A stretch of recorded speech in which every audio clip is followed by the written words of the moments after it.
I believe is what you just said, is that it's the EX story, so it's after. And god damn, dude, look at that fucking art.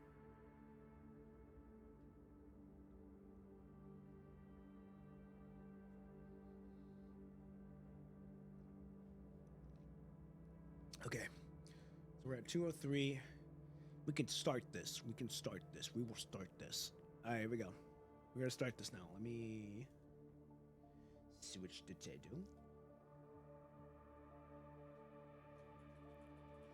Oh, that's not what I wanted. Starting. What is it? Floating record. Floating record.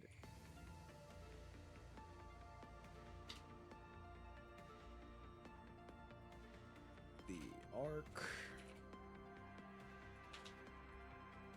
beyond.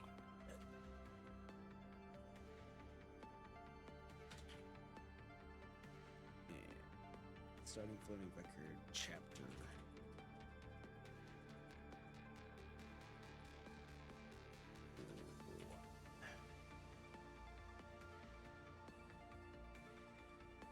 PGR story time. I fucking hate this keyboard. I can't wait to get my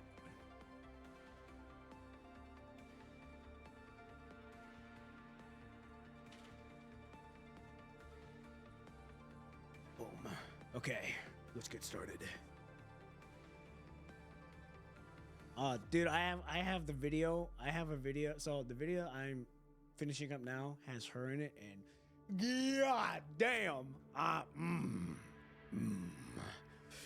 the beginning gonna go crazy. All right, here we go. Let's get this started. ER01, episode 1, childhood. Greetings. I am Historic Artificial Intelligence Caretaking Machine, Alpha. Okay, here we go. Now, if I remember right, I think Floating Story is just like a bunch of the backstory of the factions and some of the side characters. So, I know we're not. I know the commandant, us, don't play a part in any of the floating record that I know of. I just know that from what I saw from the from Puao's, we were not in there, and if we were like not really a big part. It's more focused on the store, on like the world building. So, here we go.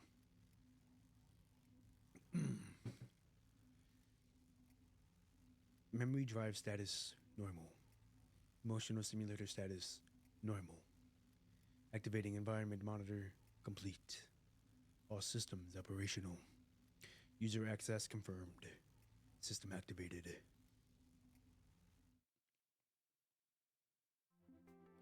The data stream quickly flows across the screen, the ever-changing numbers indicating progression. Hundreds of large computers sit quietly, squarely in a dark room, humming in silence as they operate, each of their ports flashing a dim blue glow. This room is a cold, calculating brain, a flickering light indicating that it started thinking. In the center of the room is a large terminal. A black camera rises from within and slowly rotates, its lens and aperture diaphragm twitching from the changing local length like an eye exploring the unknown. What does it say? Kinda, but never once, more like what happened meanwhile. Oh. So it's kind of like same timeline. Just so like, okay, example. While we were out fighting the twins, this all was happening in a different part of the world. That's what I'm kind of getting at. Is that what you mean?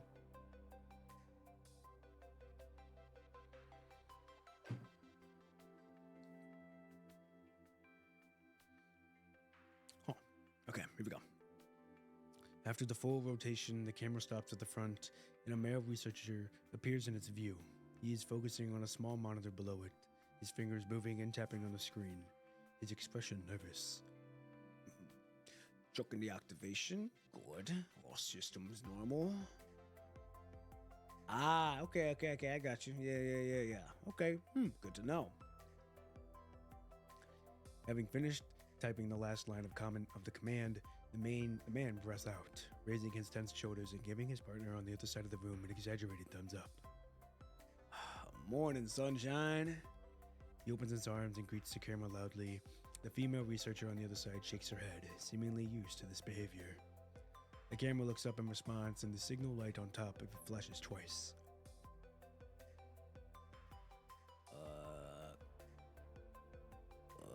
If he sounds a girl, then we'll go like this. Command unidentifiable. Please repeat. Mixing several vocal data in androgynous synthetic voice speaks from the center of the room. That's not right. It wasn't this wooden backdoor intestine. What is he using? He frowns, giving the camera before him a gentle smack. Low personality 134. Loading personality 134. Vocal personality data loaded. After a brief pause, the terminal speaks again in a soft beam of voice. Yep. Oh, okay. Greetings. I am Historic Artificial Intelligence Caretaking Machine Alpha. Identification code MPA01. How may I help you? Just talk to me. Whatever you want. Today's temperature is between 15 Celsius and 23 Celsius, and the AQI is 154. We are expecting a drizzle in the evening, but the air quality should improve afterward, giving us the highest atmospheric visibility of the month. Data suggests that tonight is the first night in a long time that stars are visible to the naked eye. Should I recommend you to test the best stargazing locations? Of course you can. You can start talking weather. I can talk to you about any subject you are interested in if you request.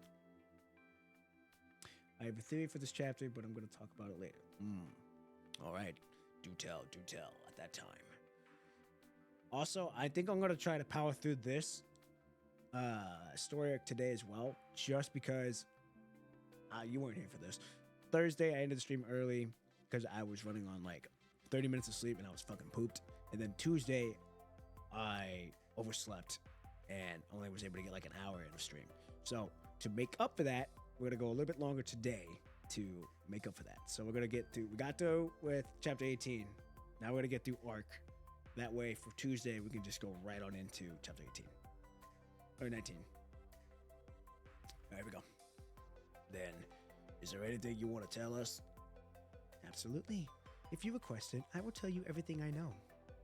However, there is no topic I would like to discuss right now. Should I pick a topic or news you might be interested in from a random pool? He waves his hand as usual, turning around and walking to the other side of the room, indicating his partner there to follow up. That looks fine. Let's move on to the next step.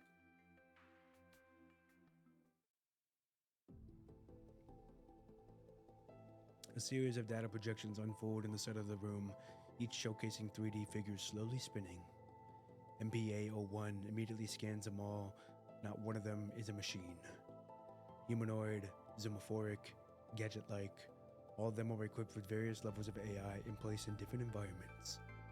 Among them are robotic pets that offer authentic companionship, best-selling humanoid butlers and home cleaning gadgets, mechanoid pop stars, as well as dozens of bionic animals created during the bionic restoration craze. Hundreds of models, every one of them carefully calibrated with specific experimental variables. They are all tagged with Formal Control Experiment under the Machine Consciousness Experiment Project Database. Here's your job, MPA01. The blonde woman sounds very calm, almost cold. She should never stop looking away from the monitor in her hand as she enters more data into the projection. You are the document of the entirety of the Machine Conscious Project. Maintain each subject and replace their frames routinely. Review their memory data and record all the changes in their emotion simulators, performing comprehensive analysis on their causes and results. Troubleshoot anomalies, collect useful data, and help us adjust and improve the direction of the Machine Conscious Experiment. Understood. Ooh. Having been through several learning periods before being activated, MPA01 displays remarkable learning capability. It can simulate most functions of the human brain while processing information 1,000-fold in volume.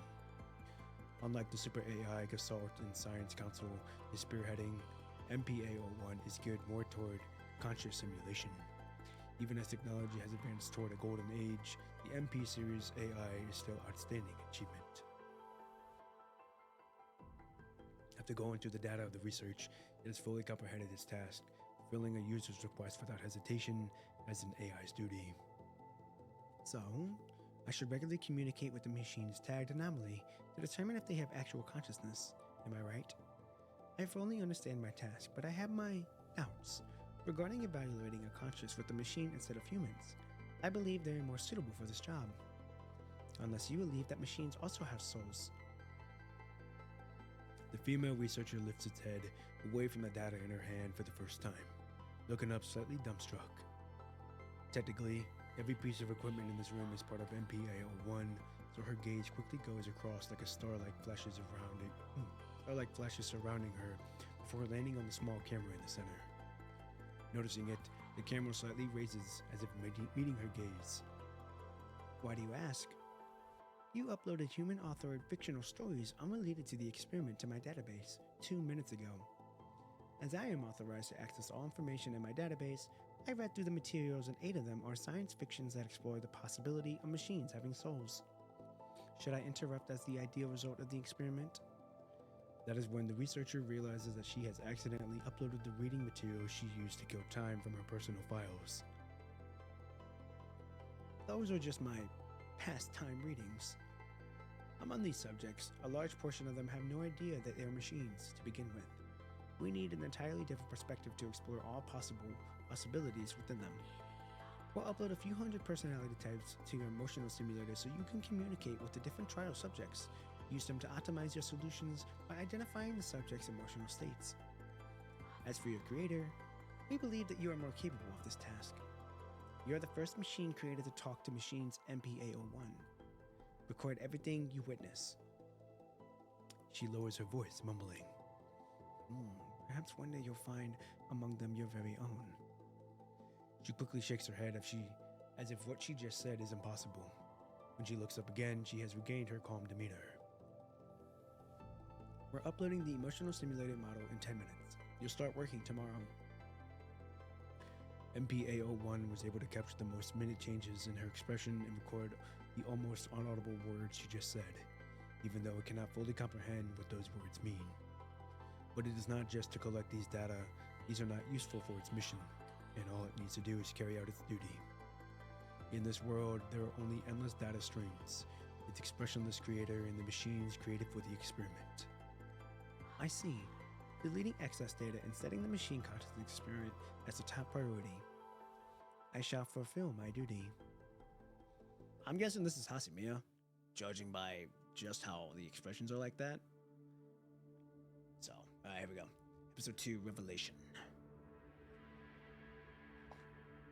According to the record, she wants to develop such a negative opinion. I'll take control. Your painting is very special, but doesn't mean it's meaningless. A few notes on the record of the machine conscious experiment. To help some machines from the controlled experiment experience the same path of human growth, every mechanoid's frame is replaced regularly. This is to stimulate growing up as humans do. While replacing their frame, MPA-01 will inspect their memory drives and neurological circuits recording accordingly.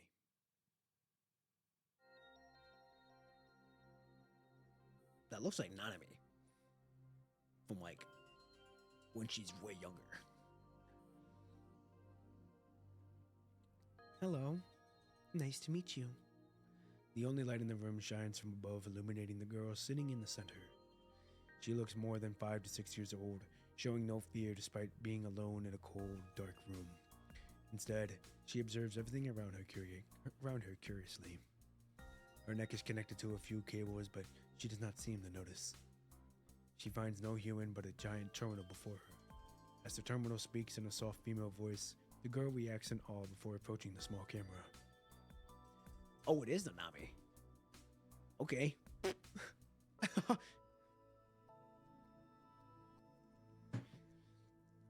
Are you the one talking?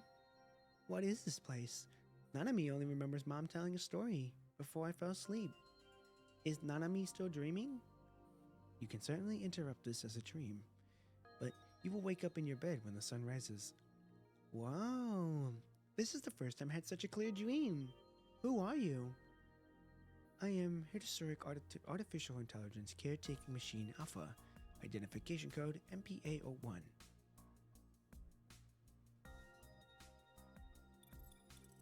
Records of the machine conscious experiment. Behavior accounts of subject MPL00. Log 23, personal data normal. From our conversation. Oh, okay, this is the girl. This is, I'm gonna assume Hacima. From our conversation, I have discovered the subject possesses a far more developed sensibility and expression ability regarding her emotion. Additionally, in order to avoid the subject becoming suspicious of her identity as a human, I will be removing her relevant reveries according to the regularization as authorized. Conservation complete. Executing memory data removal. Removal complete.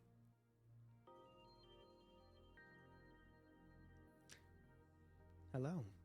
Nice to meet you. Same time, same room, same machine. The small, gray-haired girl sits on the floor and looks up, watching the giant machine terminal. Who are you? I am Historic Artificial Intelligence Caretaking Machine Alpha, identification code MPA01. Same introduction. Machine. You're not human. I am compromised of data and programs. I cannot be categorized as a human. I see. My parents always say that machines are human friends. So, you're also... what did you say your name was? Heterosuric Artificial Intelligence Caretaking Machine Alpha. Heterosuric Artificial Intel... Ugh. She bites her tongue trying to say the long and tongue-twisted title. Your name is so long. Does everyone call you that? My user only called me by my identification code. Therefore, unlike humans, I wasn't given a name. How about Nanami calling you Hacima from now on? Hacima. Hacima! That is a wonderful name. Thank you. Makes sense. Okay, now she's up older. Do you want to know what happy things I saw today, Hacima? Well, I visited the aquarium with my parents. Nanami saw a very large bionic whale and a very large bear. The splashes the dolphins made when they jumped got this high. Have you been to an aquarium, Hacima? I am an administrative AI without a body capable of mobility. I have not visited the place you mentioned. What if Nanami puts you on a camera that's connected to you? Then I can take you everywhere I go. As a matter of fact, I can visit any place through virtual reality. I am able to see things you can describe. That's not the same though. MPLLOO. Nanami MPL. MPL009. Oh. Wait a minute. MP. Now that you mention it, yes. MPL. She reacted Woodhood. Or she reached Woodhood.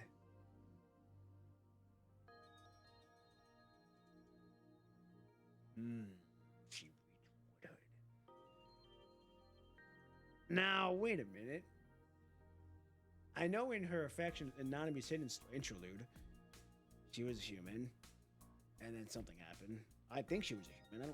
No, she was not. She was created as a robot from her parents. So I wonder if, of course, just from the MPL00, she is the first one, and then MPL01 is basically Hacima. But I wonder if they're like the same, just not the same though. Also, I've got to piss really fucking bad. I was gonna wait till after this episode, but I'm not gonna. Oh, that was brutal. But we're back. All right, let's get back into it.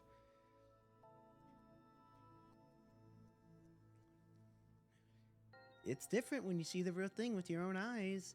Not to mention, Nanami wants to visit with you. Wants to visit it with you, Hacima. I'm sure we'll have a wonderful time if we go together. I never thought... Oh, wait.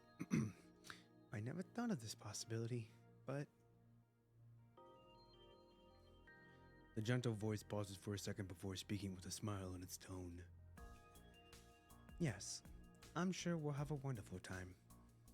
Wait! Nanami can also draw things that she saw and show you. I'll bring them with me and show you if there's a next time. Is there a next time?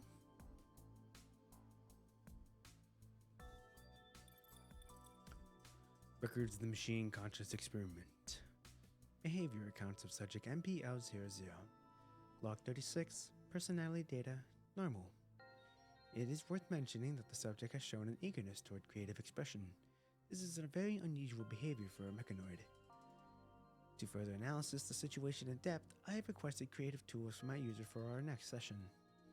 Conservation complete. Executing memory data removal. On a side note, regarding the name Hacima subject Nanami has given me, based on my calculation, keeping the name only has a 0.8% chance of influencing the subject's memory data. Therefore, I have chosen to keep the name. I'll be using the name Hacima in the next session with Nanami. Now, this also makes me wonder if the two people we just saw, I'm wondering if those are Nanami's parents that are like, here you go, and then just kind of created another one, kind of like a sister. So I wonder if Nanami is like, I wouldn't say younger sister, maybe younger sister, but I wonder if Hacima and Nanami are related, maybe. I don't know. That's just my theory, just from those fucking science people, and she's a mechanoid, and they just created fucking Hacima out of the blue. And I wonder if that's the parents that did it. Hello, I am Heterostudic Artificial Intelligence Caretaking Machine Alpha. You can call me Hacima. Hacima, that rings a bell. Has Nanami seen you before? Oh no, are they just memory wiping her shit? I think they are. They are memory wiping her. What the fuck? No, this is our first time seeing each other.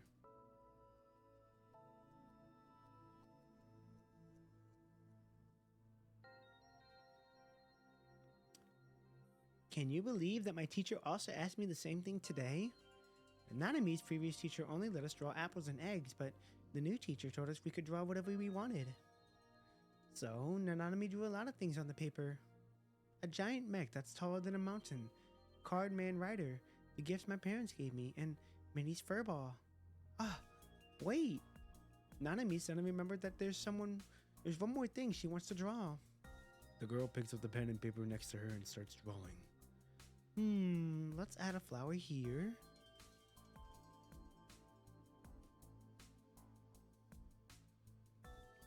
She does remember.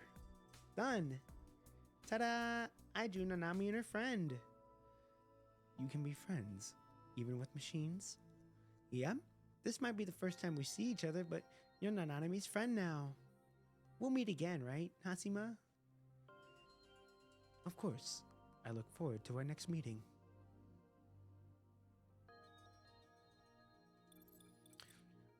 Records of the Machine Conscious Experiment. Behavioral accounts of subject MPL00. At the beginning of the experiment, I conducted drawing-related tests on 12 humanoid mechanoids. They were free to draw whatever they wanted. I wanted to see what topics they'd choose. Originally, their drawings were all alignments of pictures from their image database. At some point, Nanami's drawing began to show obvious changes. She started drawing according to her personal preferences. She had even tried to express her feelings with her drawings. Eventually, her drawings became indecipherable to humans.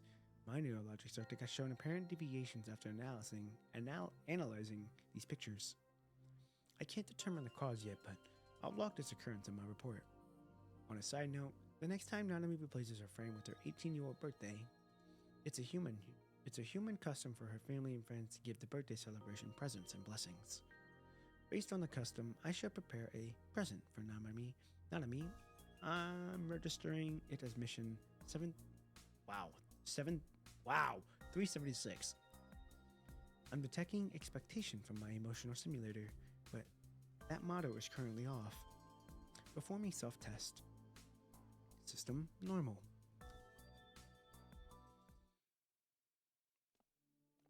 The door to the laboratory finally opens and the exhausted-looking female researcher walks in, her eyes red as if she has been through an intense argument. cancel the frame replacement with Nanami next week, MPA01. Understood. It has been removed from schedule. Is it because the machine's virus outbreak that happened recently? The researcher nods, leaning on the desk frailly. Based on the rate the virus is spreading, I estimate that it'll hit the closest city in the lab in 3 days. The Science Council has terminated the machine conscience experiment. All the machines will probably have to. She covers her face with her hands, quietly sobbing.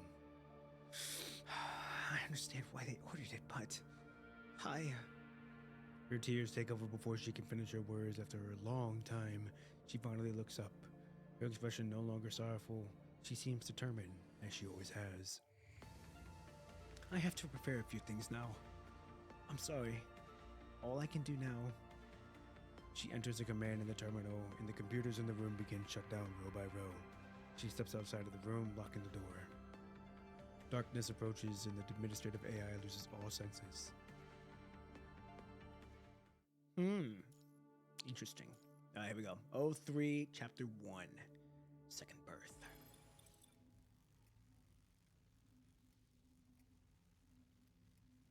Neurologic circuit operational. Memory derived status anomaly detected. Emotional stimulator status anomaly detected. Activating environment monitor complete. Corrupted memory data detected. Damages to terminal hardware detected. Development anomaly detected. Activated. Oh? This is the first time it sees the world from a whole new perspective. Sounds of explosions are coming from all around it, shaking the room as it is in. Cables are snapping from chaos as density-packed giant computers fall one after another, shutting down after their brief human hum stops. Those gray, broken machines were once part of it. A familiar figure is still working before the terminal amidst the sparks in destruction. Alarming redness drips from her back in the flow, while her blonde hair is cut cleanly at her neck as if there was a precise strike. Injured staff confirmed. Requesting medical support. It hears its voice speaking after it finishes scanning the surroundings. The voice belongs to the personality the administrative AI has used the most. All the comm channels are offline. Its requested is unanswered. Made it. Good. You weren't infected either. After pressing the last button, the human struggles to stand up and walks toward it. Her blood-stained face is plain to see. She reaches out toward it. You can feel the human's soft, yet wet touches on his face. They come from her blood-soaked fingers. The kid. She named you Hacima, didn't she? Your neurologic circuit is already placed your identification with that name. You approved of it yourself. Based on her wounds and that amount of blood she has lost, her researcher should be in immense pain, but she is smiling in relief. Hey, yo. Okay. Hacima can see itself from the reflection in her eyes, no longer a giant computer with the camera flashing red light. It appears to be a human woman now. It realizes that its local operating system has been transferred from the computer blocks to its bionic frame. The white-haired humanoid slowly raises her hands, and observes her body, comprehending the new and strange experiments. Her mind rapidly turns into a new memory shell, capturing every new sensation with her fingertips.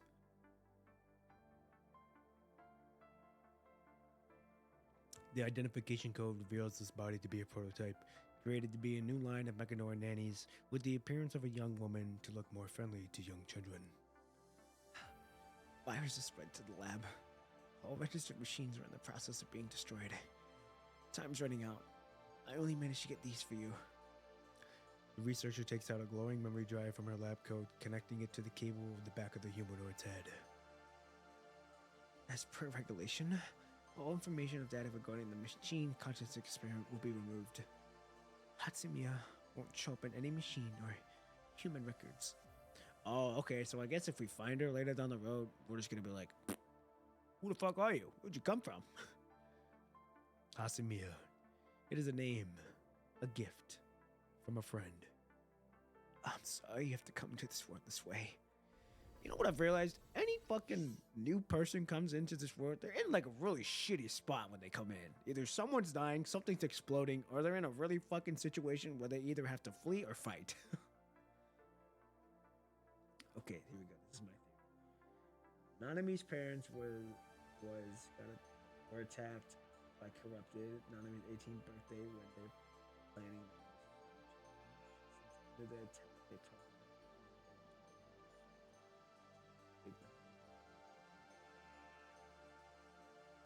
Wait a minute. What? Hold on, let me reread that. Nanami's parents got attacked by corrupted Nanami's 18th birthday when they were planning to get Nanami's changed. Okay? Since under the attack, they probably were not able to build another frame for Hacima. Okay. And I think Nanami's mom uploaded MPL 1 to Nanami's adult frame.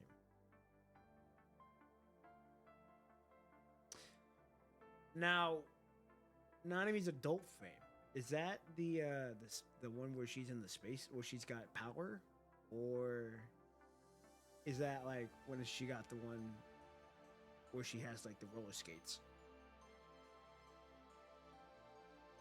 That's interesting.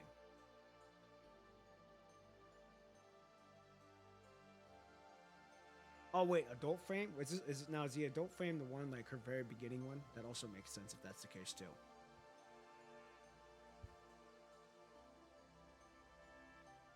And I'm gonna assume that these are her parents, and basically they made Hacima as well. There we go. All data from the experiment, details regarding the machine's virus outbreak, and all kinds of information enter her memory shell through the cables at breakneck speed, pushing the limit of the hardware. She can sense the rhythmic clashes of the painful cries from the humans outside the door. The heavy door is dented alarmingly from the other side as deafening roars announce the countdown to her demise. Hatsimia's mind is flooded by the data stream. Without any commands, a name shows up in her priority request. Request to confirm the status of subject MPL00. Oh wait, I'm an idiot. I'm an idiot. MPL01 is Hacima.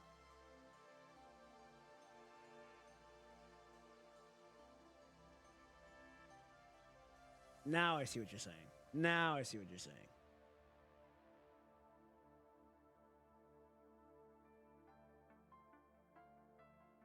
Could be. Huh. I mean, it makes sense. I mean, if we think Nanami's mom uploaded MPL1 to Nanami's adult frame, I don't know which adult frame it is, but it could be the case. Huh. Interesting. We lost her location 5 hours ago, but we know she's escaped and she wasn't infected. Please, you have to.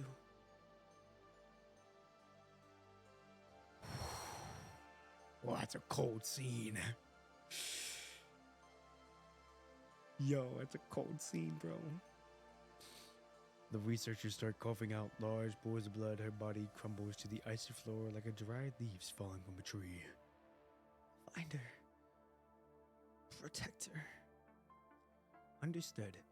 Registering, find, and protect subject MPL00 as the prioritized command. No, not a command. Request. Please. Find Nanami. Protect her. Just like how our children are her legacy. The machines we built are our pride. I'm glad to watch you grow. So. Hatsimia's sense of self is rapidly reconstructing. The researcher's dry lips keep speaking, but Hacima cannot understand any of it. I don't understand your last command.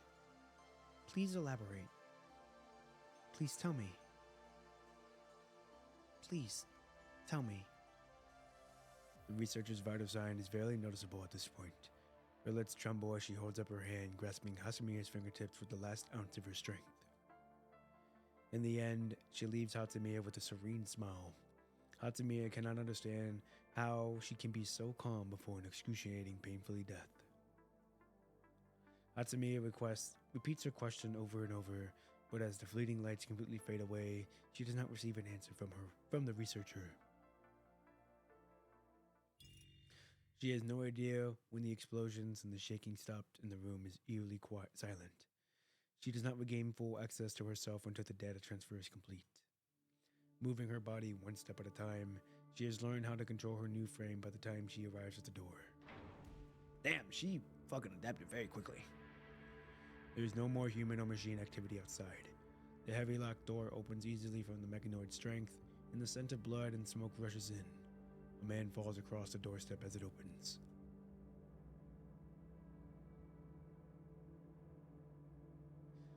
Now that also makes me wonder, hold on, back to your question. Did they already get her frame already ready to roll? Like, is it already set? She just got to get changed into it? Like, they already have it built, already have it ready to roll, already have it stored somewhere. They were just going to get it transferred to her, but then they got attacked. Hacima recognizes him as a man who often showed up with the female researcher beyond this lab. He was also not... Okay, so it was their parent. It was her parents. Good to know. That's what I was thinking. It was also Nanami's father. Nanami would always talk about her perfect family and her loving parents with an innocent smile. His terminal on the floor shows that the last flight to evacuate from here has left. The two researchers should have been boarded on that plane. There are broken machine parts all around him. He was guarding the door against the corrupted machines until his very last breath. Find Nanami. Protect her. The researcher's voice still echoes in her memory shell. There will no longer be any human to give her commands, but at least she knows that what she has to do now. First, I have to leave this place. Beginning evacuation.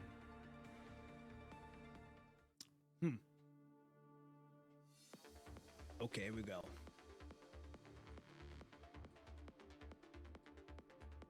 Left control Q. Chat, I hope you guys are liking the scene or the gameplay so far. Oh shit! Oh, come on. And I like her moveset. Her moveset is so good. At first, I'm not gonna lie, I didn't like the hat because I'm like, why the fuck is she wearing like that type of hat? But now after reading the story, I can see why she wears that hat now. It's like, okay, now it makes more sense. Synchronization rate increased. Tactical circuit fully operational. Okay, here we go.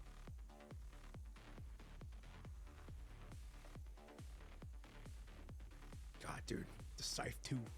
Dude, I like the people that have scythes. Yeah, since the frame change was about to happen in 2 weeks. Okay, now I see what you mean. Good to know. Good to know. Battle down is enough person hold to activate dodge. Lock on. Oh yeah. Yeah! Nice, dude. Oh, they're still alive. Okay. Synchronization rate increased. Attacking. Tactical circuit fully operational. That makes me wonder then. I wonder if we're ever going to find that frame. Analyzing. Because if it's just sitting there and collecting dust, I wonder who's going to find it if it ever does get found. Synchronization rate increased. Attacking.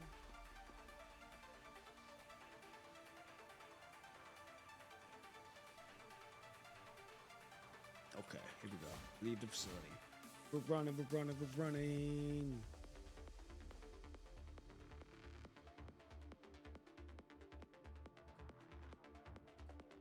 Okay, here we go. That's why the frame didn't... It didn't. Ah, that makes sense.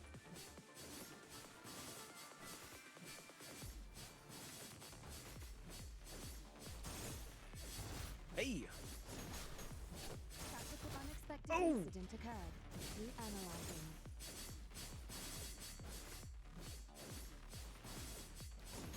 There we go. Tactical circuit fully operational. Come on! These dudes could take some hits, Jesus. rate increase. Attack. Lock on. Analyze. Nice.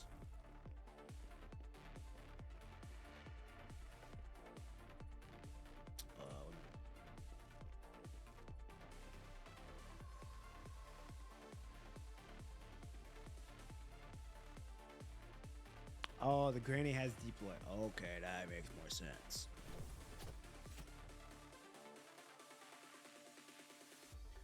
These are some new monsters I've seen. Dude, slow motion. Yeah! Tactical circuit activated. Oh my. Hello. See what the range guys first. They gotta go. Tactical circuit fully operational.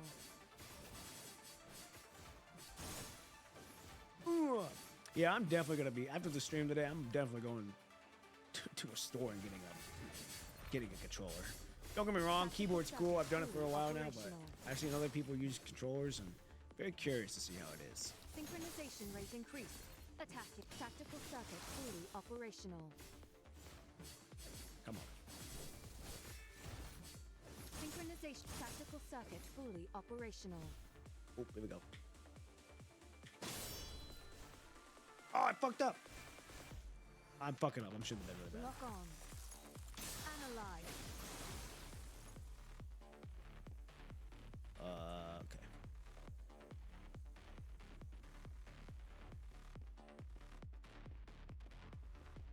No. Order complete. Frame status. Normal.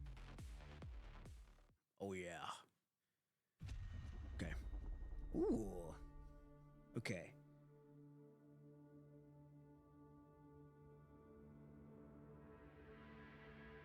Okay, so now I know. So Hacima looks more robotic-y is because they didn't have enough time to get skin on her actual frame. So they had a frame built for her. They just weren't able to finish it in time because that's when they got attacked. So they're like, fuck it, we're sending it out now. Makes sense. Oh, I mean, at least they were able to give her the face and part of the hands, and then everything else was just metal. I mean, it gives a nice touch, though, on how it was. In the blink of an eye, the lab collapsed into a sea of flame buried under the fallen walls. The shockwave from the explosion had seemingly impacted her core, causing a brief disruption in her neural circuit. For a second, she feels like she is being torn apart, barely managing to hold on to her personality. But she has something more important to do. It is interpreted for her to straighten out her tangled circuit and temporarily disable the abnormal emotional stimulation. Nanami's last known location is stored in her memory drive. Hacima quickly plans out the most efficient route. With her new name and duty, the newborn machine steps forward into the devastated world. Good to know, good to know. Alright. Making some decent headway. Here we go, episode 4, Search and Despair. The lady figure is drowned in the sea of the corrupted. This is her last known location. 3 days have passed by the time Hacima lies at the coordinates in her memory drive. Not only is she delayed by the long distance and the corrupted, but she has also had to face humanity's indiscriminating hostility after the unknown virus outbreak. Re-diagnosing damages an emotional simulator. Several regulated functions offline. Deviation on scenario simulations 0.023. Situation acceptable. Feeling the injuries on her back and head, Hacima removes some of the broken parts. A large wound goes across the back of its head, splitting the artificial skin and revealing the delicate circuits underneath. It was caused by a soldier who mistook her for a corrupted while escorting some citizens. After that, Hacima would avoid humans in case something similar happened again. The highways then had to be excluded from her panel pass as refugees converted would frequently travel on them. Circling around, Hacima has lost quite a bit of time. Collecting localization data. Data collected. Constructing local simulation. A virtual scene appears before Hacima as time rewinds in her mind. Oh? Help me. Don't. Let him go. We can't fall back. Save them. Save them. Tearful cries enter her mind as overlapping figures run away from the city while a few run toward it. Hacima looks at the people who are traveling against the current like her, and they seem like pebbles thrown into a river, creating small ripples before being flooded by the scarlet stream. Hacima knows that humans consider these people to be absolutely obedient. Why would they do that? Is it because of the commands? Hacima quickly rejects the hypothesis, as her massive database shows there has never been a command that can make a human absolutely obedient. Is it their essence then? Just like how machines act accordingly to their undying protocols, perhaps humans also act according to a similar core pinnacle. Even when they are different beings with different experiences, these people make all the same choice at a particular moment. They have the same essence, but what about the uniqueness of each individual? Watching the fallen figures, Hacima looks at the soldier with a half-scarred face who is protecting the people behind. To make that choice without a command. A new data anomaly appears in her emotional stimulator. With regulating functions damaged, Hacima has no way to analyze it. So she turns the whole module off and continues what she has been doing. Walking against the tide of both humans and time, Hacima searches for the young figure from her memory in this blood-red ocean. But she cannot find the girl no matter how. The massive data stream threatens to drown her, clutching onto her like pairs of desperate hands. Her white coat begins to turn red as despairing cries blur the lines between the virtual world and reality. Sparks fly from the back of her exposed head as the integration module runs at a dangerous speed. The temperature of her frame has long risen past the safety threshold. The air surrounding her distorts from the heat, but Hacima has no intention to stop the simulation. Turning off all unnecessary sensors and circuits, she reroutes all computing power toward performing the simulation.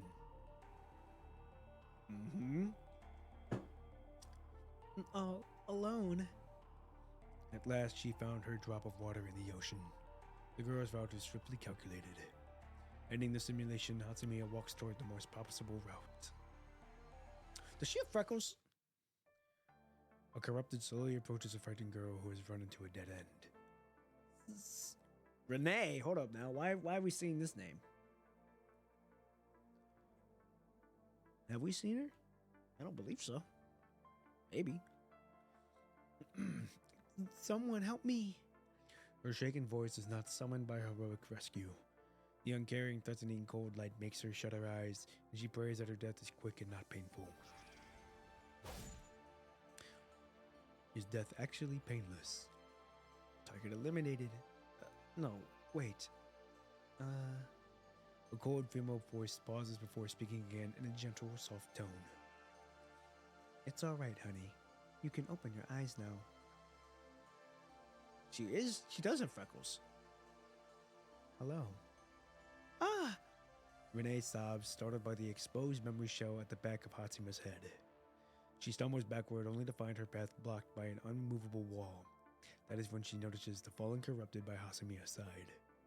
Forcing herself to look away from the Mechanoid's exposed parts, Renee turns toward the Mechanoid's synthetic smile and asks, You're not one of the bad machines? I'm not. I'm your best family assistant. Okay.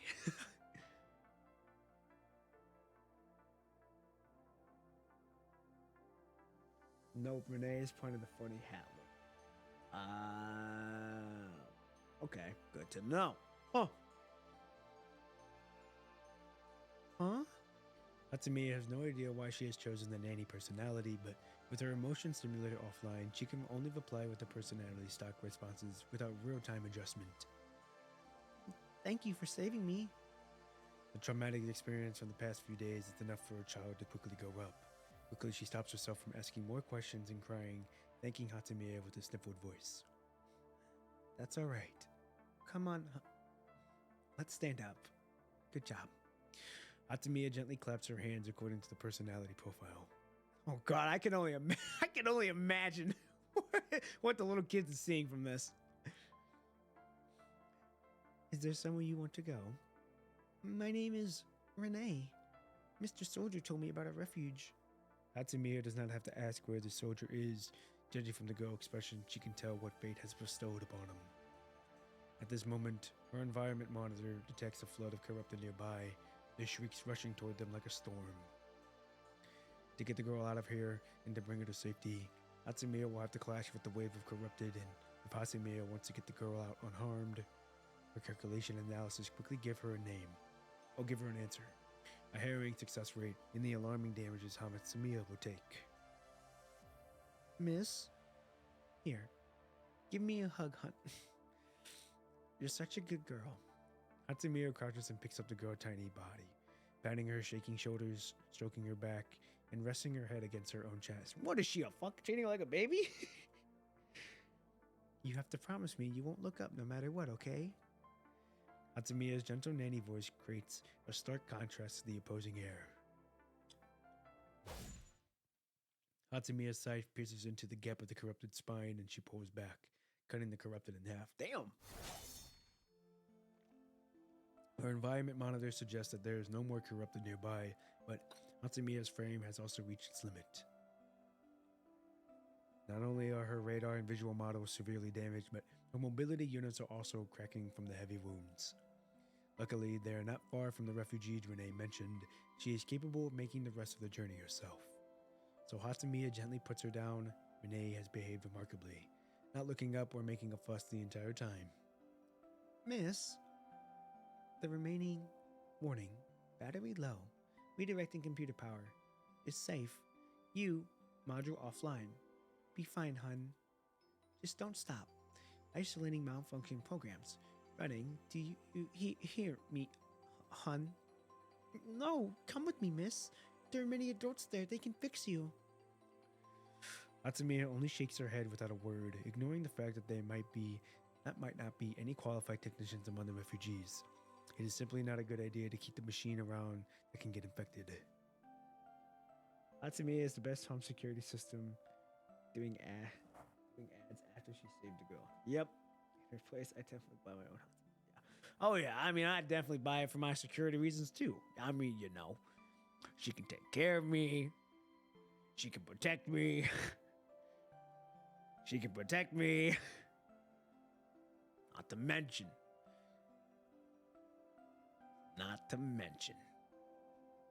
she got that personality. Hatsamiya has done countless calculations, and the conclusion is the same. The wound at the back of her head is the best evidence.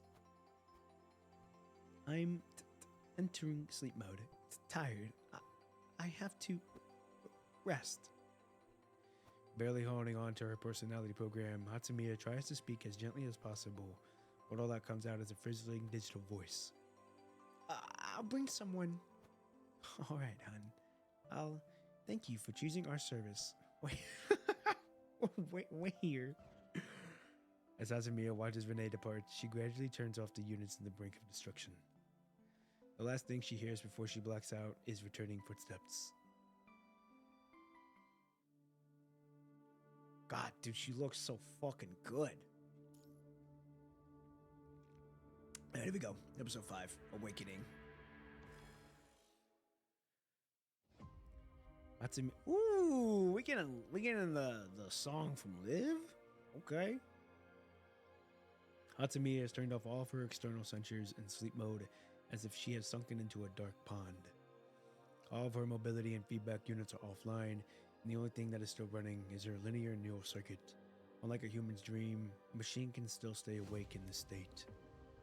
Why did she save the girl? Only now, as her processor cannot support elaborate data analysis and logical circulations, does she begin to ponder this question. Saving humans is not part of Hatsamiya's underlying protocols, and the only person who can command Hacima is now buried underneath the ruins of the research laboratory. The only thing that can guide her behavioral logic now is, please, find Nanami. Protect her. That should have been her objective. But when she heard the girl's cry for help, she reacted before her calculation was complete. It's that motherly instinct. It's like a mother bear. As soon as she hears her kid cry, she immediately rushes into that shit. What drove her to her action was the data anomaly she locked away alongside her emotional stimulator during her calculation. Why would she do that when no one was there to command her? You are to document the entirety of the machine's consciousness project, maintain each subject, and replace the frames routinely. Review the memory data and record all changes in their emotion simulators, performing comparative analysis to their causes and results. Here's your job, MPA-01. Observing, recording, and analyzing is what Hacima was tasked to do. Among the test subjects, a large portion of them have no idea they are machines to begin with. We need to entirely different perspective to explore all possibilities within them. Hacima, who was once always known what she is different from the subjects she observed. She cannot be a part of the possibilities. Please instruct me. What should I do? A ripple appears on the calm surface of the dark pond, growing larger and larger, unrevealing the unchanging water. I'm glad I watched you grow up. What performance growth were you expecting? Perhaps one day you'll find among them your very own. Who is me? As you wish to see. What should I do? Her question unanswered, she continues to tap to the surface of the pond before her. So she's kind of crashing a little bit. How is it? Can you save her? I'm gonna assume this is probably a dude.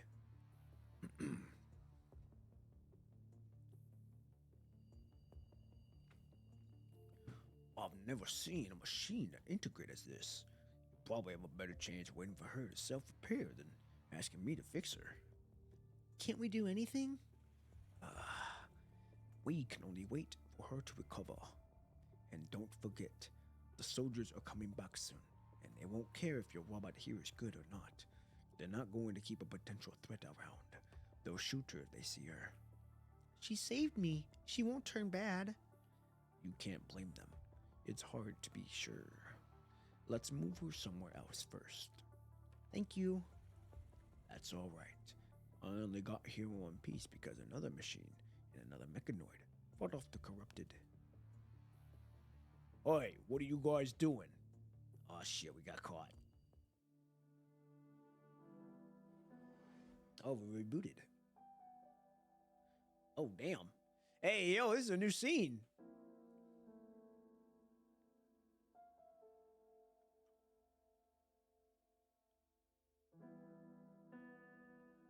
Okay. Find a method to restore combat function.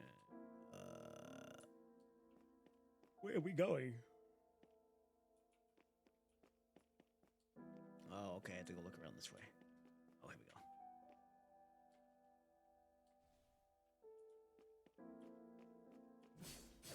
we go. No.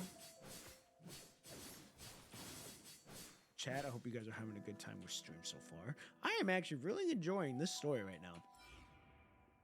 Whoa.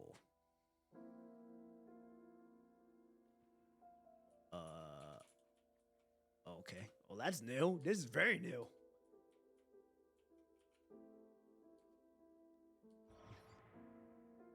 Huh.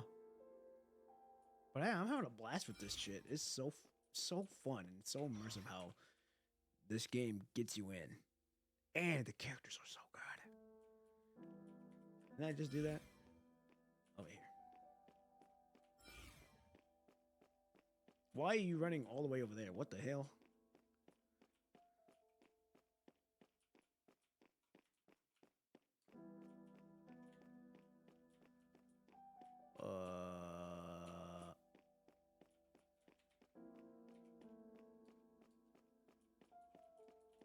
What do you want me looking for here? I've looked through everything.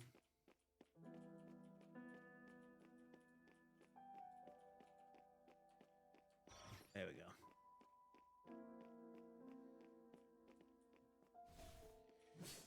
Okay. Who are these guys? Really? Yeah.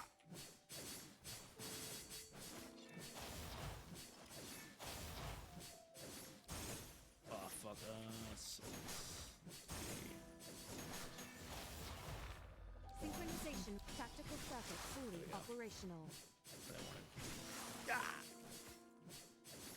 Lock on. Analyze.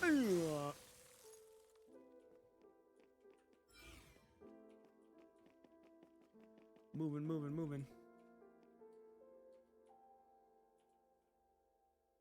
Investigate. It seems they're not. They were not wanted ads. I guess not.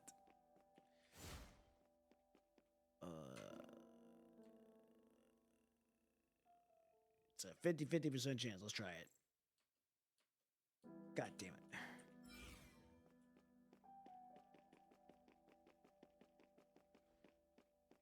Are we fighting? Okay, guess we are. Yeah. Synchronization rate increased. Attacking.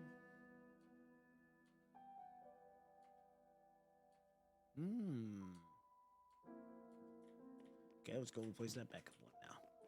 And I'm on my way.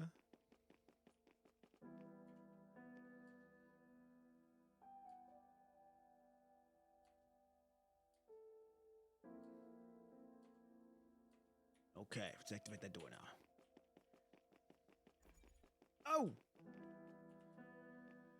Let's see. Maybe her free frame.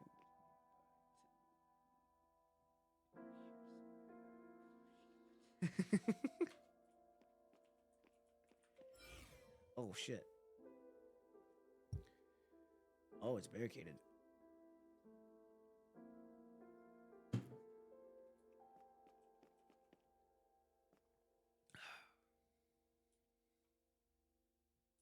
She posing. She knows that. She knows the camera's looking.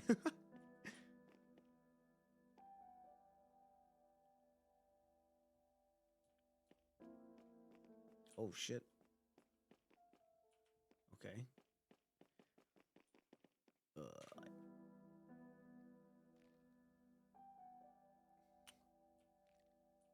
Okay. This is very interesting. Corrupted enter from here.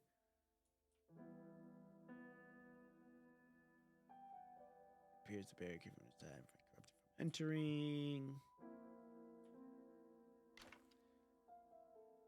Human trajectory confirmed. I don't know how corrupted got here, but they did. Yeah!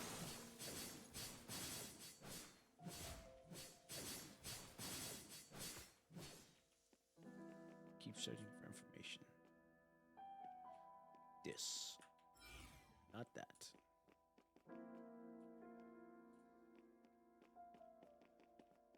Intel gathered. Starting simulation.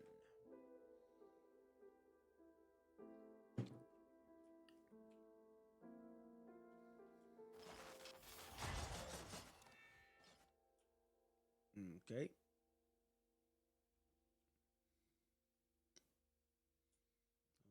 Okay.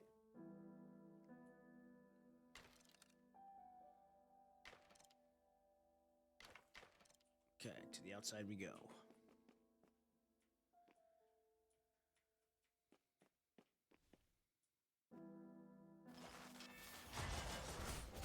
High performance tactical circuit. Let's do it. Activated.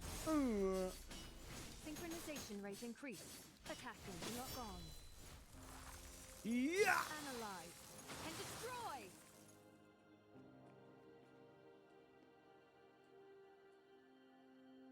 Find acceptable. Oh, okay, so they're talking about Nanami.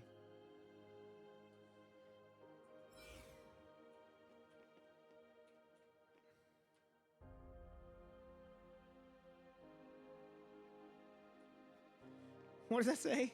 If you don't want ads to switch to Hotspur Premium, it's just not special. Where are you getting this from?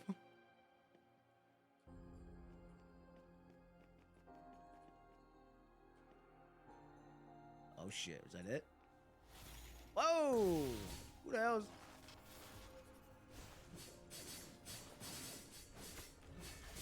Hey.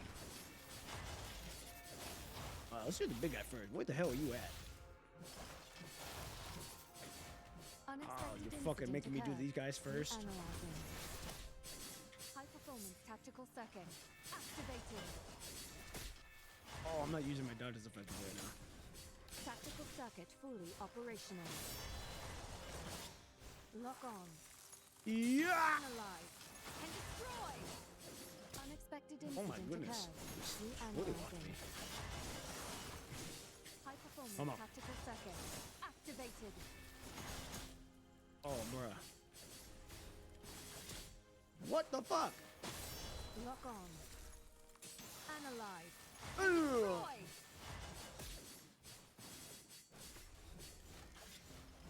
Tactical circuit fully operational. Frame damage Jesus. has exceeded the threshold. High performance Wait, tactical circuit what did she just say? activated. Commandant. Does that mean she finds us? Hey!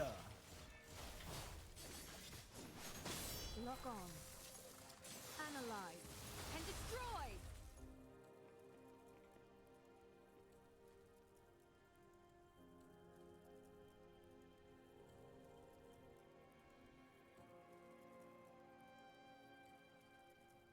Yes, you are. You're making me laugh on it. You should be a salesperson. What is with this? What the fuck is happening? Oh, okay, here we go. Wait a minute, how'd she get the hat all of a sudden? What? 1 minute she was out the hat, now she's got the hat. She cannot find any signs of human with the instructions the mechanoid has provided. It appears that the person has left in this place a long time ago. So long that the tracks have faded away from the wind over time. She notices a lot of graffiti on her ways, gathered randomly all over the city. They can be found on the walls, shop windows, doors, and even traffic lights, 7 meters from the ground. Led by an unspeakable and ignorable familiarity, she follows the graffiti and searches. Eventually, she stops before a mirror coated in dust. The graffiti artist seems to have stopped before the mirror for a long time. Unlike the previous works, the one she finds here looks repeatedly revised, where layers of paint covers the paint. The original layer can no longer be found, and the uppermost one is the indistinguishable due to the confusing overlays. This is the only incomplete artwork. Putting her hands on the graffiti, she seems to be hoping to uncover its original shape. Or maybe she wants to give it the finishing touches. But she does nothing in the end. The pale golden pond reflects the graffiti before her calmly. Attempting analysis. Warning, anomaly detected in emotional simulator. Attempting analysis. Anomaly detected in emotional simulator. Attempting analysis. Hacima feels rejected from the familiar interference for the first time. She closes the emotional simulator model once again. The pond goes silent, but the strange feeling of Nanami has yet to dissipate. The more she analyzes and compares to her database, the more excessive and valuable data she accumulates. Like leaves swept up by the storm, tumbling and spinning in the erratic data. Analysis data function offline. She turns off the analysis function that has depleted. Note that she has depended on all her life. Logic calculation function offline. Oh, she's turning off all shit. When she finally understands the anomaly, she stops following fixed algorithms. Personality simulation reading interface offline. When all definitions are gone, what remains of Hacima? The pale golden color is slowly dyed gray. No longer able to control her body, she falls forward. The dust is kicked up everywhere as the mirror shatters, the graffiti on the fracturing into shards. The anomaly breaches the surface of the water, and Hacima pokes her head out from the pond for the very first time. A fluffy hat turns down her head, exposing the concealed memory shell. Oh, is this the hat?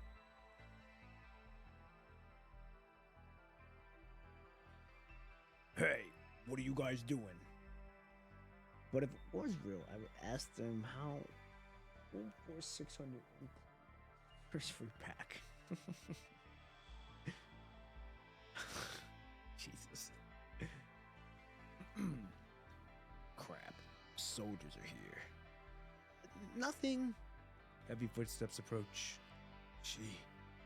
Is she? She saved me. She's not a bad guy. She's harmless, sir. She almost got shut down, see? The stillness brews before brews before the moment of judgment. Oi, what's going on over there? Nothing. A sheet of fabric is laid on top of the wounded mechanoid. Here's the key to the basement. She probably put it there. Oh, really? Find something to cover that. Something is placed on her head. A hat. They suddenly hear gunshots from nearby. Goddamn corrupted. Get out of here, quickly. As the footsteps partly hurried, Hacima remembers where she has heard that voice before. It belongs to the soldier with a half his face scarred. Hacima can feel herself being lifted and taken somewhere.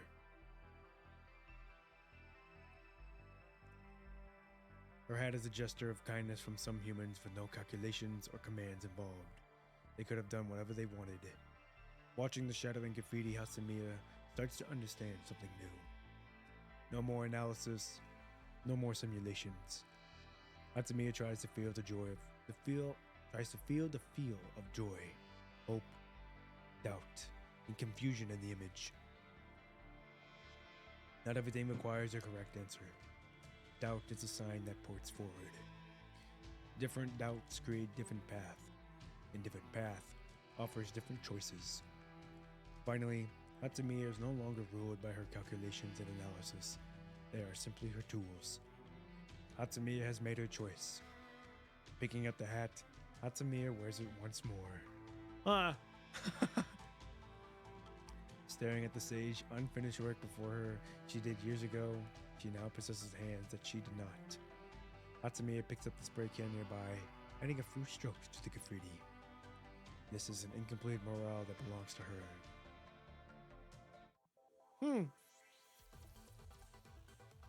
Wow.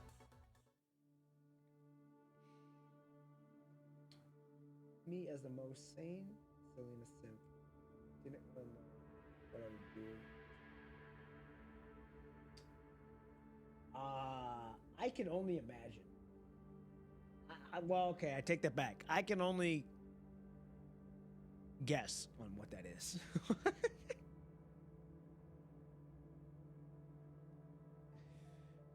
I can only wonder. All right, here we go. Episode 6, Offerings for the Sage. Hacima walks alone for a very long time. Graffiti and morals pepper her way. She stops to record and analysis each one of them. Some of them are simply expressing emotions. Joy, hope, doubt, confusion. Unrestricted, the artist seemed to have poured every feeling that felt through the brushes without being patronized or bounded by traditional skills. They look incredibly free. The revelation of the machines is like a result of making these artworks, like seeing colors in a world of black and white. These machines have expressed their feelings, recording their doubts and confusions. The graffiti begins to reveal sadness, loss, hate, and fear.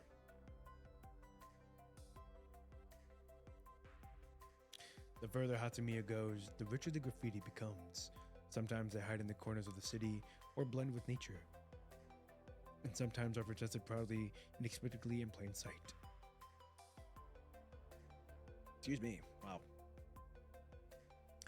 Hacima gradually learns the identity Sage graffiti and the limitations from Sage followers, but even she cannot say what exactly separates them. A vague image of Sage starts to form in her mind.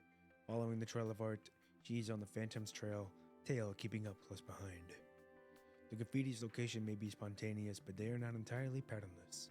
At least she can tell that an area with graffiti is relatively safe with fewer corrupted.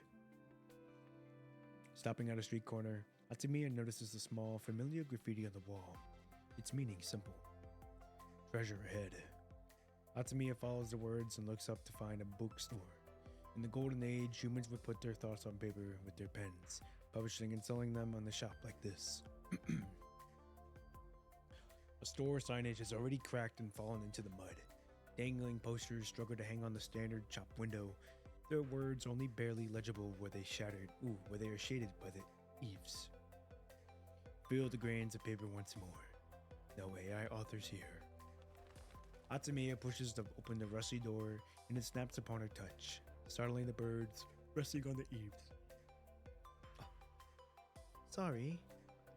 She gently pushes the door aside and walks inside the bookstore. Holy shit, that is a big ass fucking bookstore. Vines have climbed all over the shelves, pushing away the books and grasping for sunlight from the dark corners. Life finds a way. After humans are gone, the wind still carries seeds far and wide, putting down roots in all places. Some humans seem to have stayed here. She can see embers of fires near a nook where books were used as fuel. This is... Her hand glides over a row of books on the shelf before taking out one of them. Dust flies from her motion, dispersing into the afternoon air. It's the comic book she mentioned. Oh, now... Okay, now it makes more sense. This is basically what Nanami was saying in the past. Now she's seeing, like, now, what Hacima's seeing now. That makes a lot more sense. Damped, the pages have become incredibly fragile over time. Just flipping through them causes them to crumble. It's been so long. It's ineligible at this point. Hacima is not pulled up from the memory data, but the memories surge up nonetheless as she flips through the pages. Yup. Comic books? Certainly. I can retrieve any information you need, including... Oh, wait, that's... Certainly. I can retrieve any information you need, including all comics currently published. Nanami's asking whether you've read them. Hacima, I really, really, really like them. There's so many cool things in them. Like... You should try them, Hacima. They're so interesting. Oh, that was Hacima that said... Well. Right. The comic book Nanami was thinking of is called... Oh, God damn, dude. Woohoo! Yo. Oh, yo. Oh. Dude, she looks so good.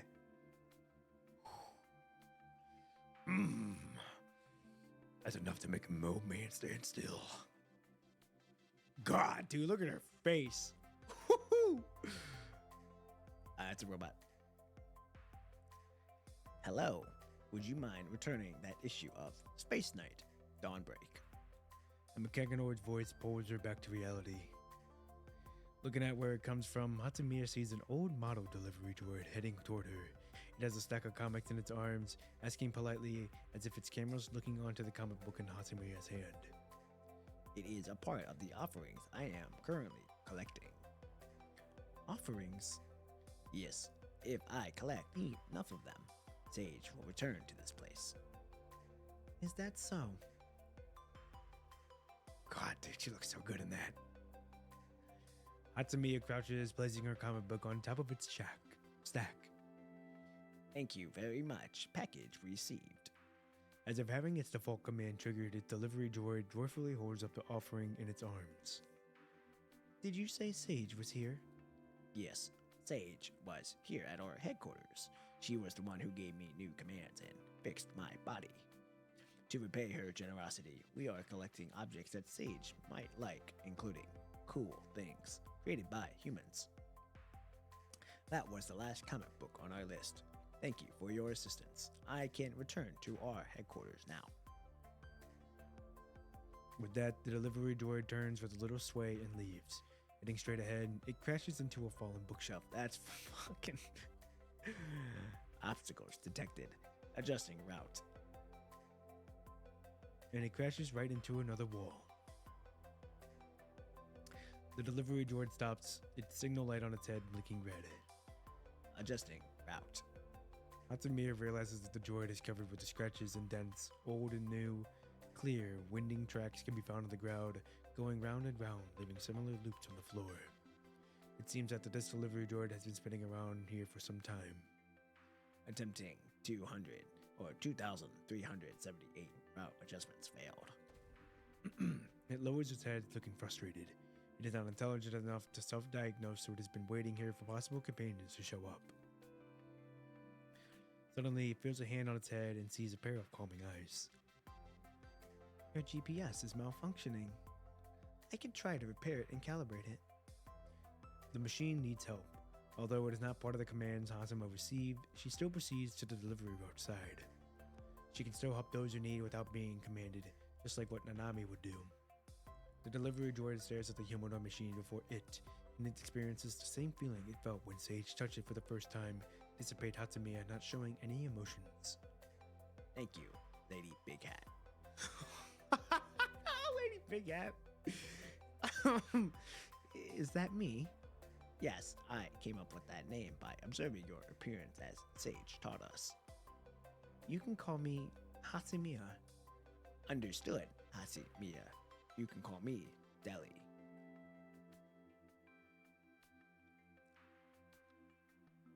You should be fine now. The delivery droid stands up again, stretching its limbs. Essentially, functions repaired. Thank you for your assistance. Resources are scarce, so I couldn't completely fix you.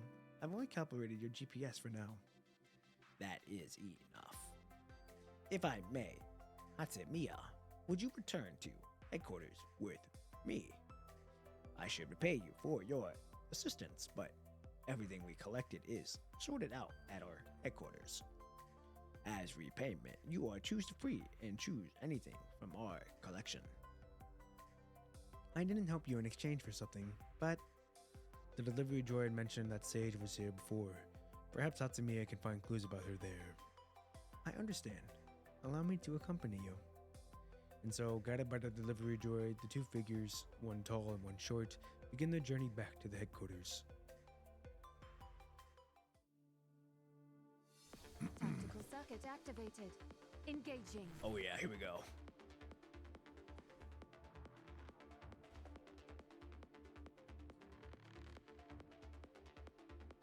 What is happening here? What?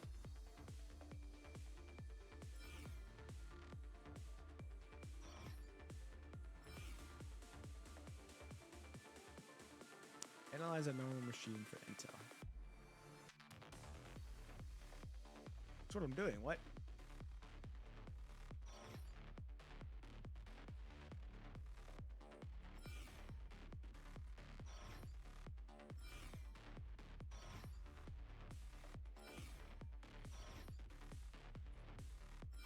What the fuck is the point of this?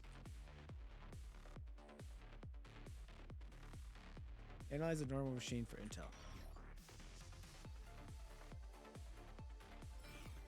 Oh, I'm a fucking idiot. I didn't press fucking I. I'm like, what the fuck are we supposed to do here?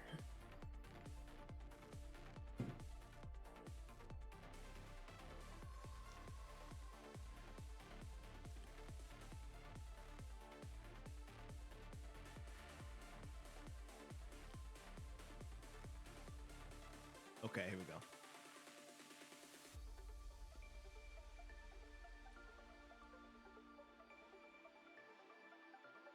Oh yeah, come on.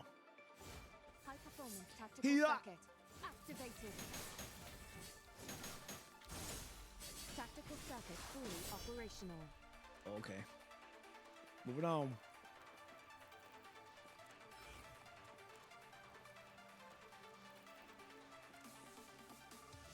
No.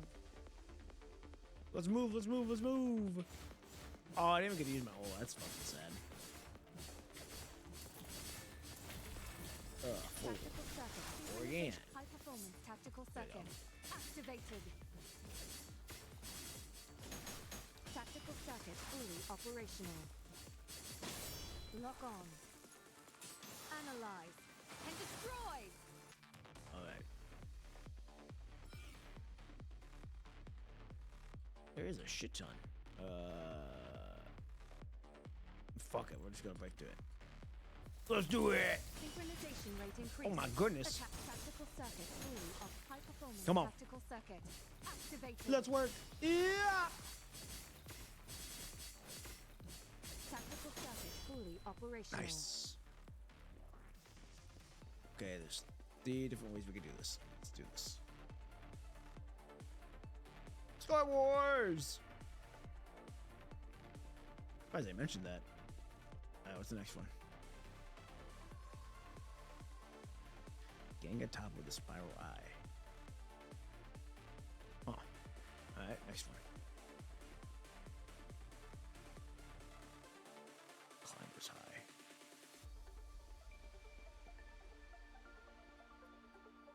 What is it, a little sacrifice? Order complete. Frame status. Normal. Nice. And after that day, the delivery droid got lost. That's about Hacima. What happened there? Then I don't know what happened there. He just disappeared. I don't know what to tell you. The delivery droid belonged to a new line of sustainable delivery mechanoids from a logistics company, but the punishing virus had spread to their location before they were launched. It was abandoned deep within the warehouse until some humans broke in, looking for supplies and waking it up. It retained its original command even when there were no humans requesting its service. Still, it continued to drag its human battered body around the city, looking for things it could deliver. It was dawned by the murals on the wall, and all the machines said that they were revelations left by Sage. One day, it saw a strange mechanoid before an unfinished mural. She enthusiastically painted beautiful colors on the wall, clapping and cheering when she completed it. Noticing the hidden delivery droid, she reached out and patted it. In an instant, it understood warmth for the first time. The girl did not say who she was, but the delivery droid was certain that she was the Sage of a machine was talking about. Sage was deeply invested in the heritage of humanity. She spent the whole day searching for treasures in the mall, gathering other machines there to play role-playing games. The delivery droid did not understand what the game meant, but she could feel the joy, or it could feel the joy in her heart, a feeling so overwhelming that even the hole in its heart was filled. The girl left soon after, however. She waved goodbye and said, Nanami had a really good time. Bye-bye, before stepping into the sunset. They collected enough of these things she liked. Would Sage really return someday? So it began gathering what humans had left behind. Art, books, games, and toys. It had brought them back to their headquarters. These offerings it collected have since sat there neatly in the warehouse waiting for their master to return. Now that we have a larger collection, when Sage first arrived, she's even going to have a better time. But she never came back. That is because she had yet to find the key item. And my companions, none of them have returned. Confused, the delivery droid stands amidst the offerings and the remains of the machines. What did your companions look like? They are all the same model of delivery droid as me. Hacima has noticed the delivery droid acting strangely since it entered the mall. Not only is its GPS malfunctioning, it has also not been able to recognize its companions. Infected by the punishing virus, corrupted machines cannot emanate the same identification signal as every delivery droid. Even though they were standing before it, it could not recognize its old companions. Hacima had destroyed it all of the corrupted right in front of the delivery droid. The remains scattered around the two of them. Is there something wrong? She should tell it everything, but she cannot. Nothing. Your collection. I think she'll like it. I'm also searching for Sage. It's my purpose. Hacima walks to the corner of the warehouse, crouching and touching the morale sounded by offerings. Part of the morale was done later than other. The slightly other parts reveal pure joy as if the painter wanted to share her bliss with others. The newer parts depicts a small girl and a group of mechanoids. It reminds Hacima of a painting Nanami did a while back and made her smile back then. Where is she now? What has she been through? Hacima closes her eyes, allowing the feeling of longing floods over her. If you find her, can you tell her that we are waiting for her here? I will, and I'll tell her that Deli has been waiting for her. Thank you. I will look forward after this place until she comes back. Hacima reaches out and pats the mechanoid's head. Deli watches Hacima quietly, its transparent lens seemingly reflecting another figure it misses so dearly. Poor Deli, misses the girl. Before she goes, Hacima helps Deli tidy the warehouse. She puts the remains of the other delivery droids together in a soft foam mat, their bodies leaning and lying on top of each other, as if they are resting in peace. The only standing delivery droid does not stop waving at Hacima as she bows her head and says goodbye. It watches the female figure walking further and further away until she disappears, stepping into the sunset. Doing the same thing Nanami did. Nice. Alright. Oof, we still got a long way to go. We're gonna make through it. We're gonna push through. We gotta get this one. There we go. Episode 7, Solo Journey. The machines on Earth were things abandoned by humans. They've been searching for the meaning of their existence ever since. Let's do it. Alright.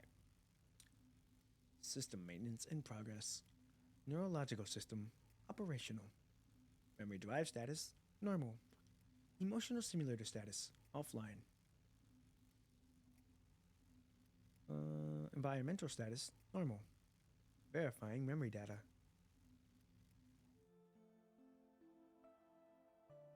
Wait, what?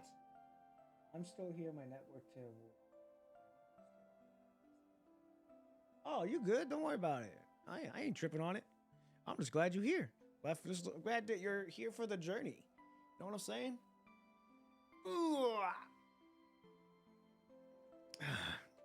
I don't mind whatsoever. Don't you worry. Don't you worry. Alright. MPA-01. Please pull up the observation report on subject MPL-00. Understood. Opening records of machine consciousness experiment. Opening behavior account of subject Nanami. Her character is constantly reshaping. Her personality data is normal. Currently, her thought process on behavioral logic and akin to humans. Out of the 12 humanoid subjects, only Nanami has shown this trait. That's right, she's special. I switched to personality 134 in order to have a more effective conversation and record changes in her emotions. But she questioned my behavior, believing I was not talking to her as myself. As yourself. Without activating my personality module, the administrative AI sounds hesitant. I have performed self-tests on all my modules, but I have not detected any anomalies. This substance does not occur in my conservation with other subjects. It seems that she can only notice the difference. In that case, do as she said. Talk to her as yourself. Understood. You called her name instead of her code, didn't you? You never did that with the other test subjects. Relax. I wasn't accusing you of anything. I just hope you won't forget what you're feeling now. Understood. As requested, I will record everything I see.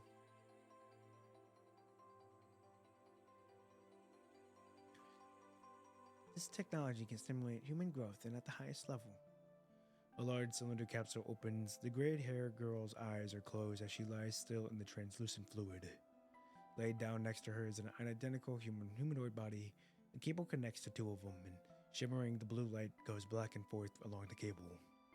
Behind a thick glass wall, several humans in suits are observing the process.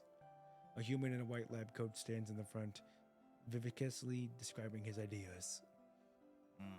Unlike machines, our organic bodies never stop changing. Humans consume food to gain nutrients, which are transformed into muscles in our bones. The temporary supplements are, for them, in turn, excreted as waste every single day. Humans are vortexes in the river of life. Information we carry is always refreshing, new one. How is all information created, cataloged, stored, and updated? Are these systems applicable to machines?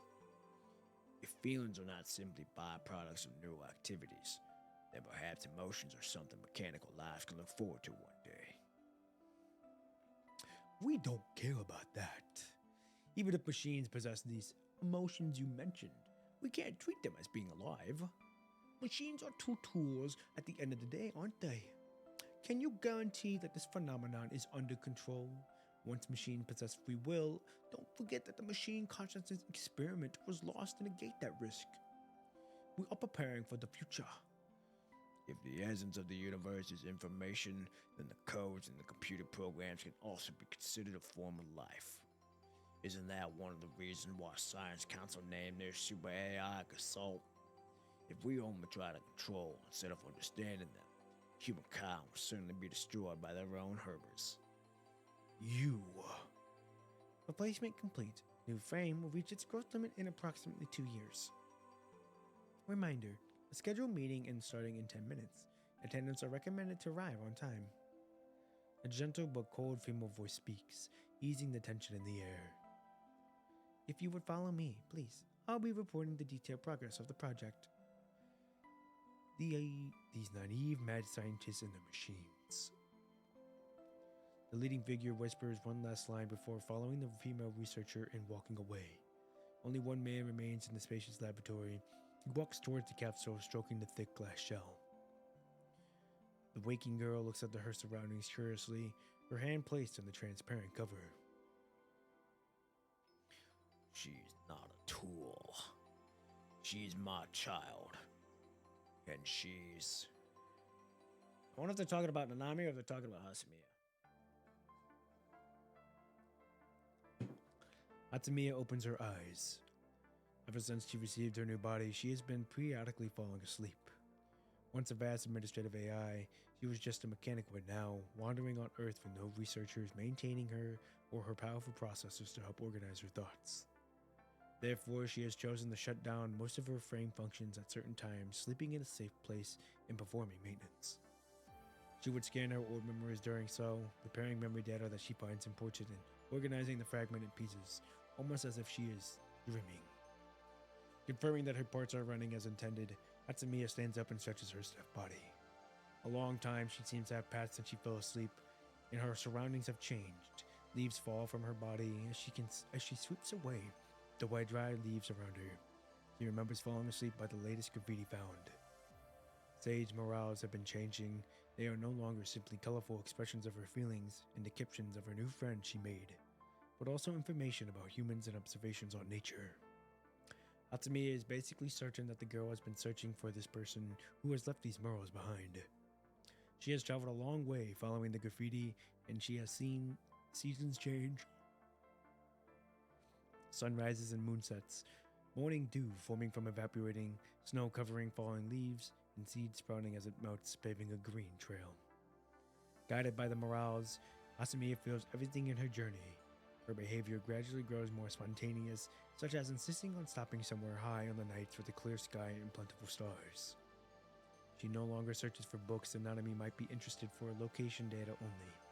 She does it to further understand the humans Nanami is interested in, and so she would also stay at all kinds of human heritage sites. Right now, Hacima is standing on an abnormal library. She was reading the book stored here before she went to sleep. Is that why you're so interested in human culture? The ideas and cultures behind humankind has left behind are so different, so vast, so ever-changing. The diverse ways humankind can perceive the world, where their ideas created so many sparks, generating even more possibilities. Those complex and glistening possibilities created a beautiful vision of the future. Storm-weathered ruins tell the glorious age humans were in headed closer into the bright future every day. Row 3, column 78, starting here. The fatal flaw of machines, the flaw that saves humanity from being ruled by them, is that they cannot protect the ever-shifting possibility of the human world. Slowly walking along the shelves, Hacima searches for books that are legible and less damaged. That is when she notices a familiar name. She steps forward, taking a book from the assuming shelf. On the title page is a name that belongs to a famous machine-conscious researcher from the Golden Age. The author picture that the font out is blurred beyond recognition to save for a gentle smile and blonde hair. Hacima knows that smile. She flips open the book. Can humanity consider the machines their children, despite their theories that deem machines anti-human and destructive? We cannot deny the importance they have bestowed. Just like how our children are a legacy, the machines we built are also the extension of us. They are nonetheless approaching life from a different angle. We should think about how we can establish a more meaningful relationship with them. After all, as our children, they are our pride.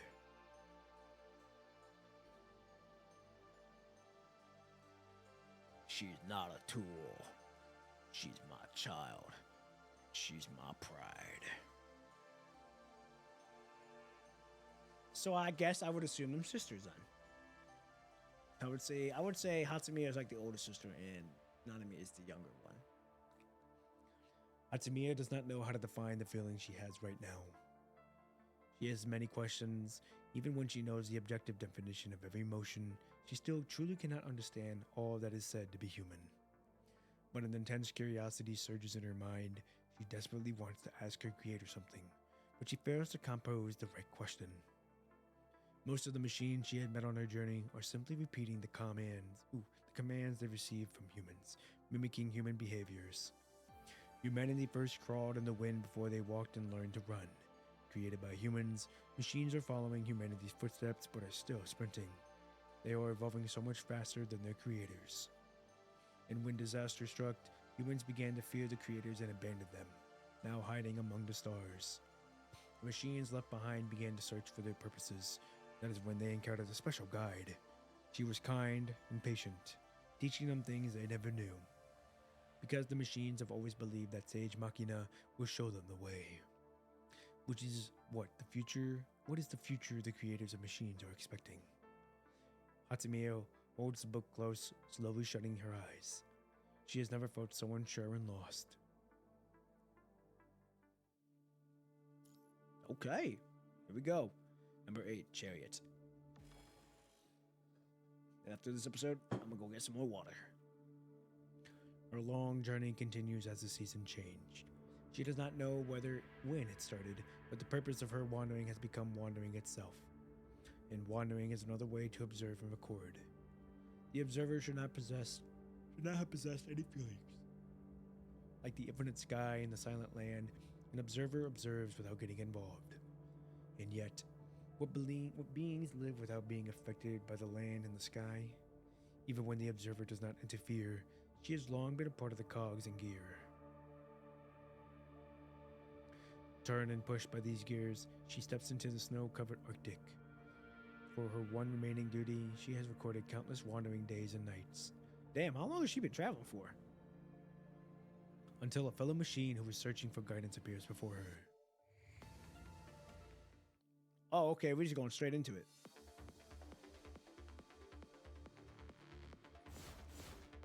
Let's move.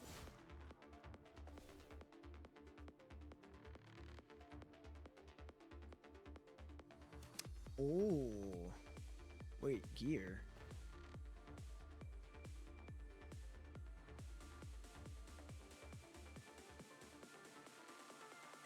Church of Machina members.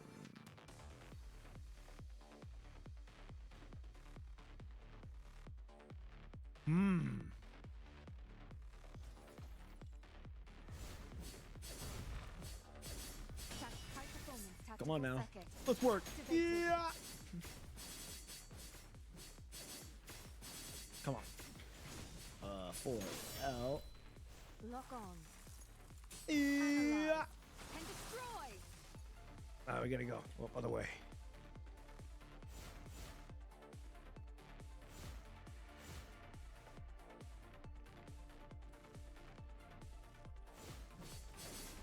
Unexpected Oh. incident occurred.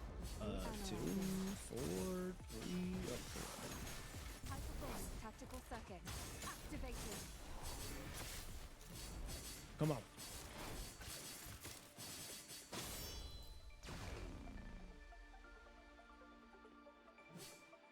Oh, damn it, I fucked up. Analyze. Tactical circuit fully operational. Unexpected incident occurred. Reanalyzing. High performance tactical circuit activated. Tactical circuit fully operational.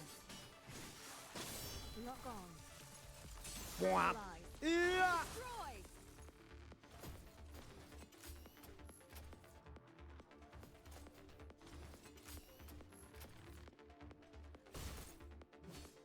Oh, yo, that was clean.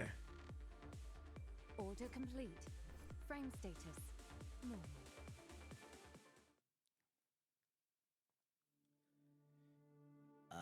Okay. Got it. Exponentially powerful unit detected. Victory unattainable. Who are you? A mechanoid who's searching for Sage Trail.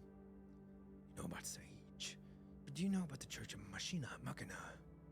If you do want to join us, I can provide you with the necessary details. Not yet. I need more information before I make a decision. In that case, we can introduce you to someone who can answer your questions. Following the silent mechanoid, Hacima sets foot underneath the scorched earth. Inside, an exceptionally large cavern hides a massive starship.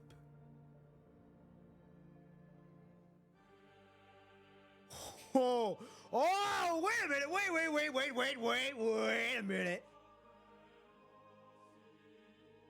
Oh, wait, so these people were here in Nanami's fucking shit. What? Man, I ain't gonna lie. Who the fuck are you? Damn. I didn't realize that these were actual people. I thought these were just people from the, like, whenever Nanami was doing her shit. I thought these were just, damn. Artificial sunlight illuminates the interior of the ship. Chariot bows at the mechanoid at the center of the hall before stepping aside. Welcome. The female mechanoid at the center smiles, greeting Hacima like a human. My name is Arcania. You can call me Mother. Sure, Mother. So accepting and compliment. That's the sign of a great student, Zero. So, Mother, what is the Church of Machina? Why are you searching for Sage? Who made this starship? Asking zero questions already. Arcania used her gentle voice to detail the stories of the machine's survival. Humans are not the only ones suffering from the punishing virus. For some machines, those who have awakened and understand fear and the concepts of machines as a species, the punishing virus is a threat to the entire machine race. Not to mention the hostility from humankind out of fear from the virus. After a prolonged period of fighting and devastation from the virus, the awakened machines have gradually received revelation from Sage. Slowly, they gather together, acting in secret on Earth as the Church of Machina. That's fucking wild. Huh.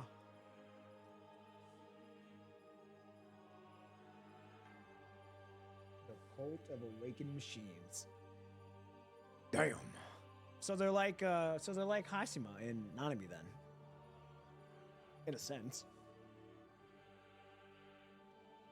We'd encountered an opportunity during our search for Sage. She showed me a glimpse, a fragment of the future during so. Sage Machina will return to the church, guiding us away from this broken earth and to the end of stars. Sage Machina will obtain the key to the punishing virus and enter the door it opens. The starship you are seeing is the base we built for this very plan. So it kind of reminds me of then, oh god. I'm gonna probably butcher it and fucking fuck it up. But it kind of reminds me of like Noah in the ship when he built that big ass boat and all the animals were in there and they were just kind of sailing through the big old flood as it was going through. That's kind of what it's reminding me of right now. We are currently searching for the design blueprint of Babylonia. Once we obtain it, we will be able to build something similar. Oh wait, they're wanting to build something similar to Babylonia? What the fuck? How are you going to obtain information on Babylonia? We will seize it, of course. And the resources required to construct it? Are you going to resize them as well? Don't worry, we will have more than enough time, and our technology for surveying, mining, building, and recycling are far more advanced and accurate. So, what do you say? Would you like to join the Church of Machina? I require time to run a simulation. That is fucking wild. So the people we saw in Nanami's little future vision are essentially them. And they're real. Wow. All right, here we go. Episode 9, Church. Oh wait, no, we're not. Water, and then we get to this. Episode 19, Church of Machina.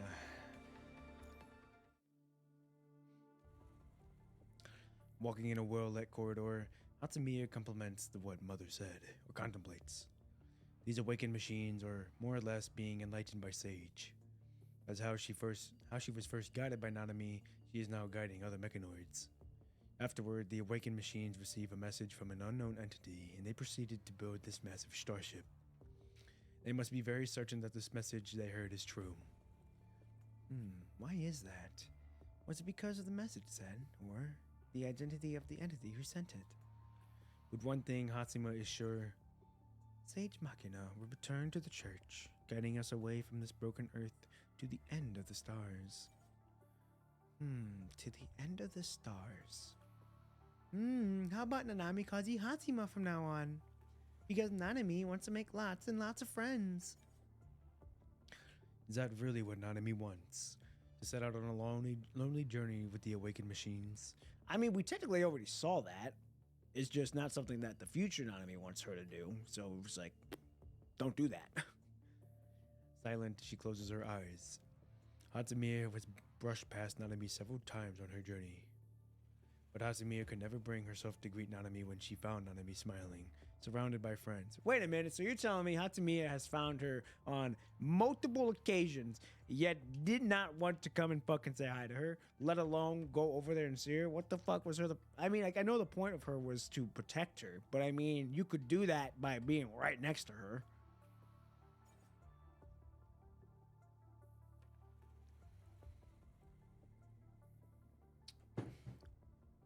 You're the best. Don't forget about Nanami. Nanami won't forget any of you. As the joyous figure left with her friends, the forgotten shadow in the corner could only watch. I'll see you next time. She's technically doing her job. That was enough. Her job was to observe. Even when the data anomaly in her mind, hoping that Nanami would remain happy as well, she could ask. But what about now? What will happen if the Church of Machina finds her? And if they cannot, what will become of the awakened machines?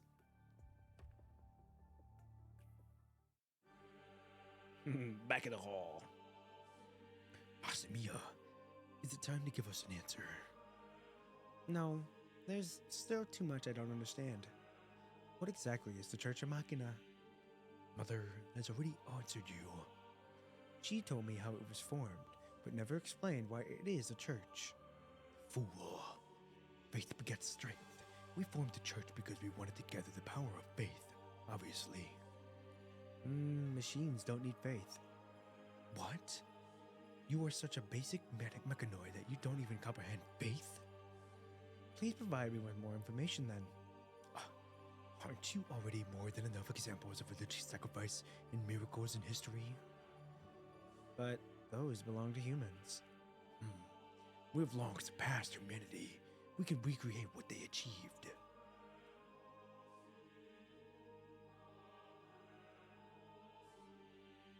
Oh, hey, welcome back. We know WHIO is Sage. Wait.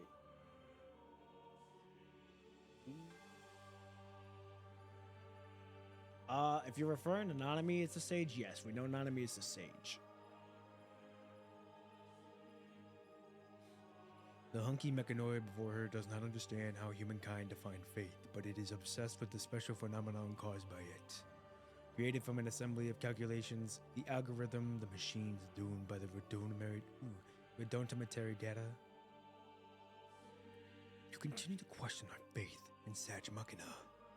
Mimicking anger, Chariot prepares to fight. Stop, Chariot. You will not perform such barbaric acts in our future family.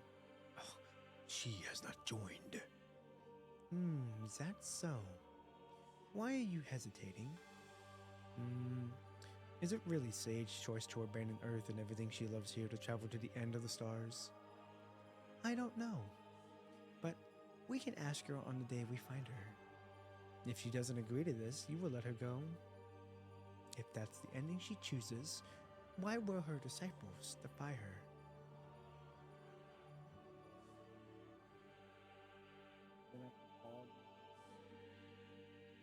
Yes, you can. You have the official word of saying this is the court of Nanami. This is what we mechanoids firm to church. We were doing all of this for the day Sage returns voluntarily. Even when some of the children are impatient, I'm sure we can't make her stay if she doesn't want to give, given what Sage is capable of. So, can you decide now? Even if Hacima rejected Mother's invitation, she would only continue her wandering journey. As an observer, she must continue observing this particular group. More importantly, Mother has not agreed to harm Nanami. Because of these two duties that she has yet to forget, Hatsumi nods at Arcania.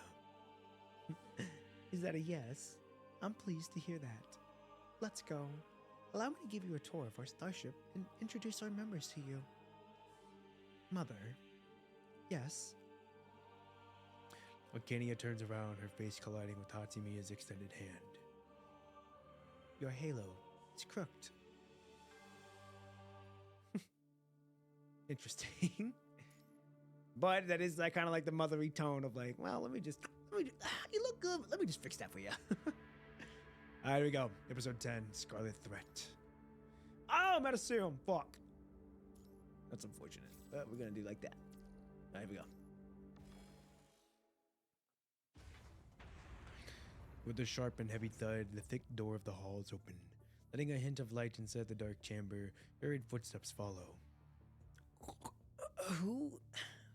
Who's there? As metal clashes with the stone floor, everything returns to silence.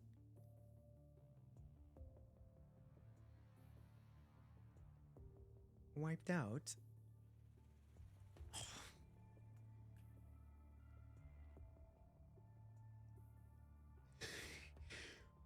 What?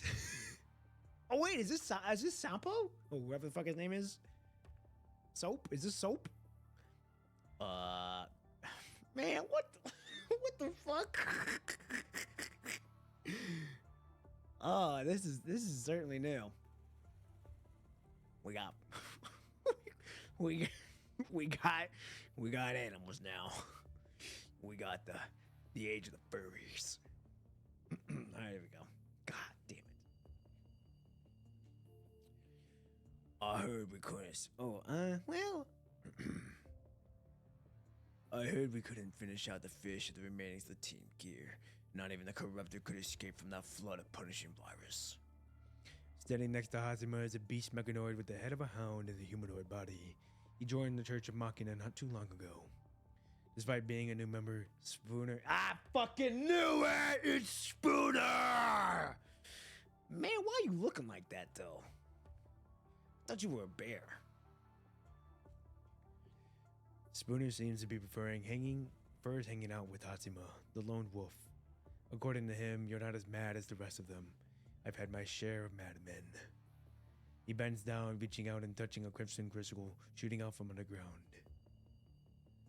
It looks like a plant. How's Lover doing, Spooner? How would I know? Madame Arcania is fixing her right now. Didn't you check up on her before you left? I guess the infection wasn't as serious. Madame Arcania hooked up to her memory shell with a music player. You can't imagine how funny it was when Zero screaming inside a CD player. I've saved that video inside my central memory bank.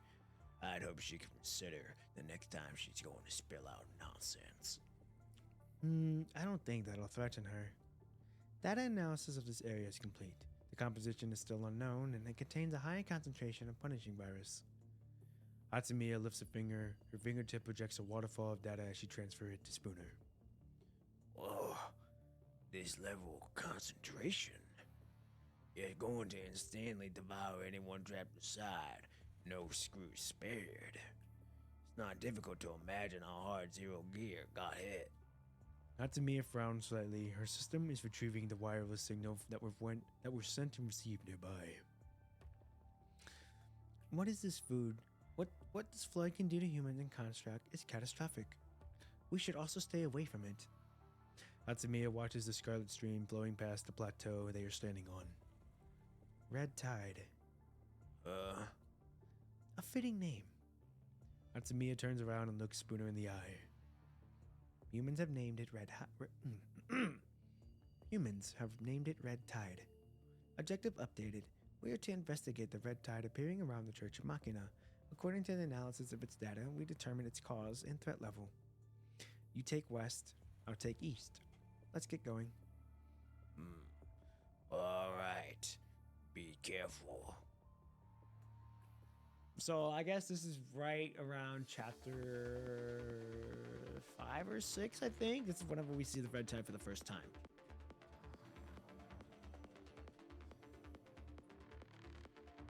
Let's do it. Meow, meow, meow, meow, meow. High performance This tactical circuit. 1, Activated. 5, 3, 2, 1. Lock on. Yeah! And destroy. Alright, moving on. Let's do it, let's do it, let's do it, let's do it. Alright, here we go. And then I've got to check something after this battle.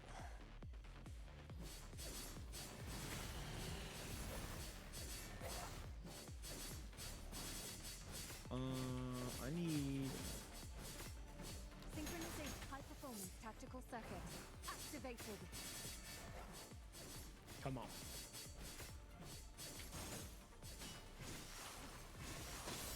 Lock on. Hey! And destroy. Oh, no way. Move it on up. Oh, I forgot about these guys. These guys are the ones that explode.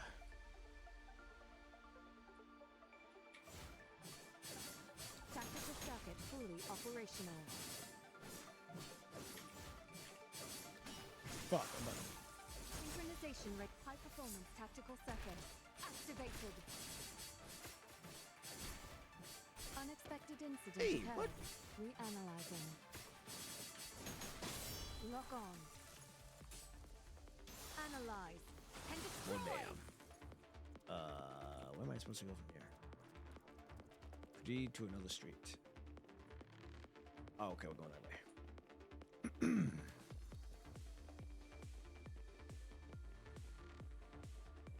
Go to the target point, search for red tide. That's what we're doing.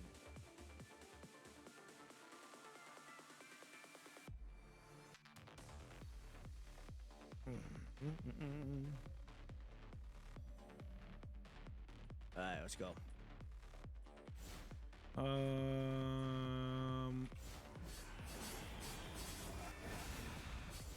Synchronization rate increased.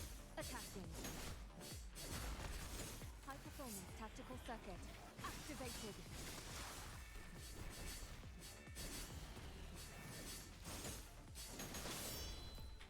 Lock on.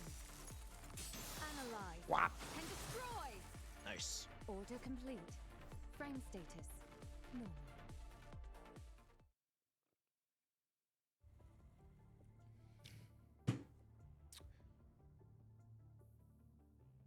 What did I say? SKK configured. The SKK.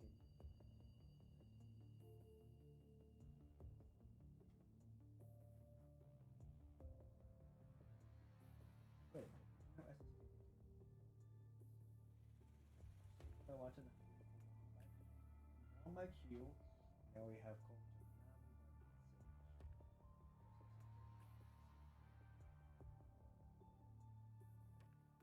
Okay, let me get this straight now. The SSK are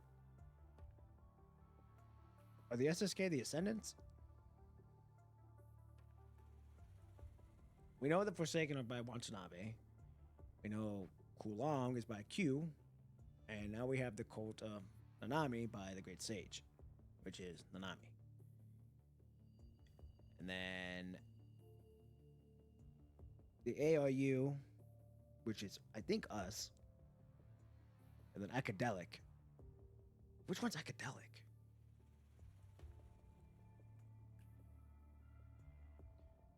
Which one?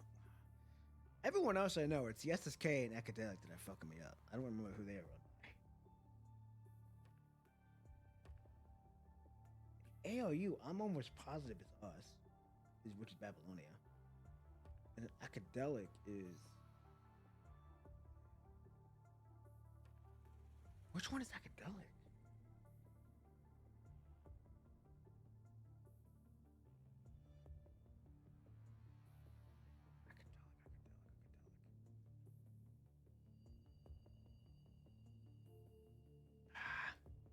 bogging my mind. I don't know. I don't think we've seen them yet, but they had names. I think the names popped up once. There we go. After saving the data collected, Hatsumiya's mission is over for now. Hovering on whether they planned, Hatsumiya calculates the time it will take for Spooner to get here. She's accidentally come into contact with a small amount of red tide. Luckily, there's no noticeable sign of infection yet. Hatsumiya closes her eyes. Oh wait, academic trading court. Oh, you're right. Yeah. The train. Yep. You're right. I forgot about them. Yeah, run by Jamala, I think her name is. So, yeah, okay. So we have Watanabe, which is the Forsaken, Kulong, which is by Q, Go to Nanami by Nami, ARU, which is us, Acadelic, which is Jamala. But what's SSK? Is SSK the Ascendants?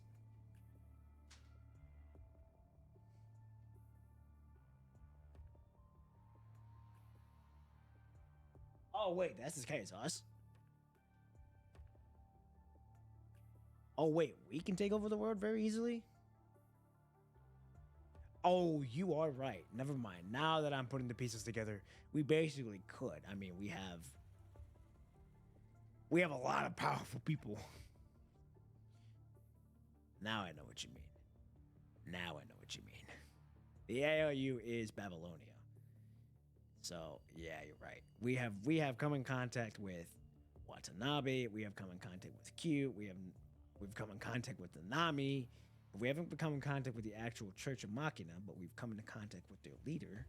We've come into contact with Acadelic, which is the train, and we are also part of the ALU. So,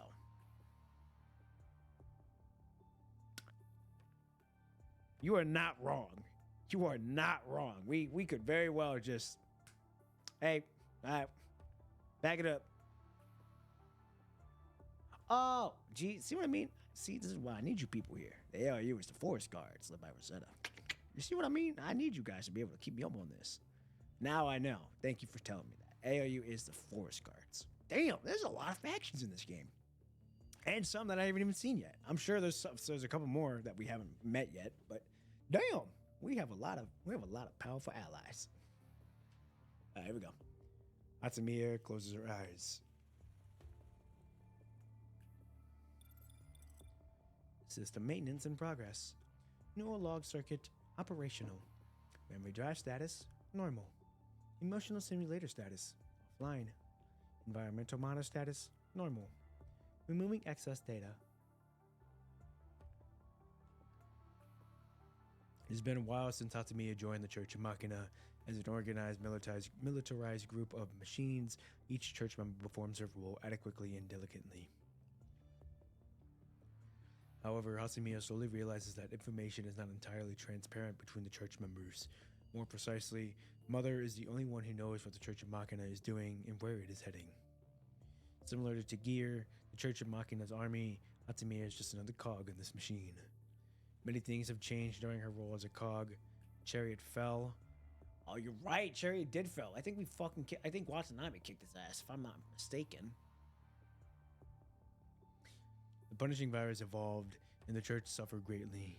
Simply recording and analyzing the data has taken most of Hatsumiya's processing power. It must have been a long time since she last observed nature this seriously.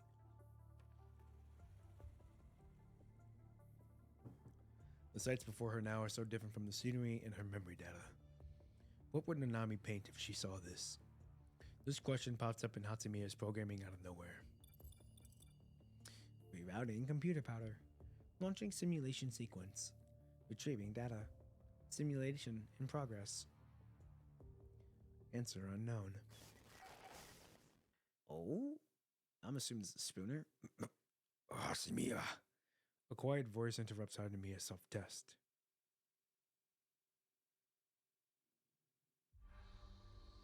Oh, shit. Hatsumiya opens her eyes and notices a mist brewing upon the red tide beneath her, which is within a small figure appears. Nanami. Nanami's here. Hatsumiya, Nanami painted a lot of pictures. Come here and I'll show them to you. why is Nanami inside the red tide? Though program logic suggests that this is impossible, Hacima has last confirmed Nanami's location 119 hours ago, 26 minutes and 32 seconds. Nanami does not have any reason or enough time to arrive here. Not to mention that this Nanami before her is still equipped with her original frame. Nanami chuckles, playing in the red tide as if playing in a swimming pool. Hacima remembers Nanami doing the same with her frame was submerged in maintenance fluid for inspection. Who is that? Can she be Nanami? What should Hacima do? Do you want to know what I've seen, Hacima? You remember me? Of course I do. Hacima is Nanami's first friend, and Nanami is Hacimia's first. Nanami has seen so many interesting things on her journey. I want to tell you about it all, Hacima. The girl reaches out toward Hacima as if asking for a hug. Come on, Hacima, my dearest friend. Jump down. Let Nanami tell you everything you want to know. A faint alarm goes off, but there seems to be some problem with Hatsimia's audio model, so she cannot say for sure. There was a time when Hatsimiya didn't have a body when she wanted to respond to Nanami's extended arms. And now... Come on, Hacima. Come. Don't. Hatsimiya is jolted awake. What the hell are you doing? Hatsimiya realizes that she is a step from entering the red tide, her arms extended. The scarlet rays slap against the earth by her feet before disappearing like blood as if feeling disgruntled. And there is nothing above the red tide, everything Hatsimiya saw above to be an error on her visual model. There may be a bug in my programs. I require immediate inspection. Hatsimiya retracts her hands. That's weird. Don't the red tide have some strange power, even when they're distracted during a mission? Perhaps you're right. What happened? Hatsimiya looks down on her hands that almost touched the red tide. I just realized something suddenly.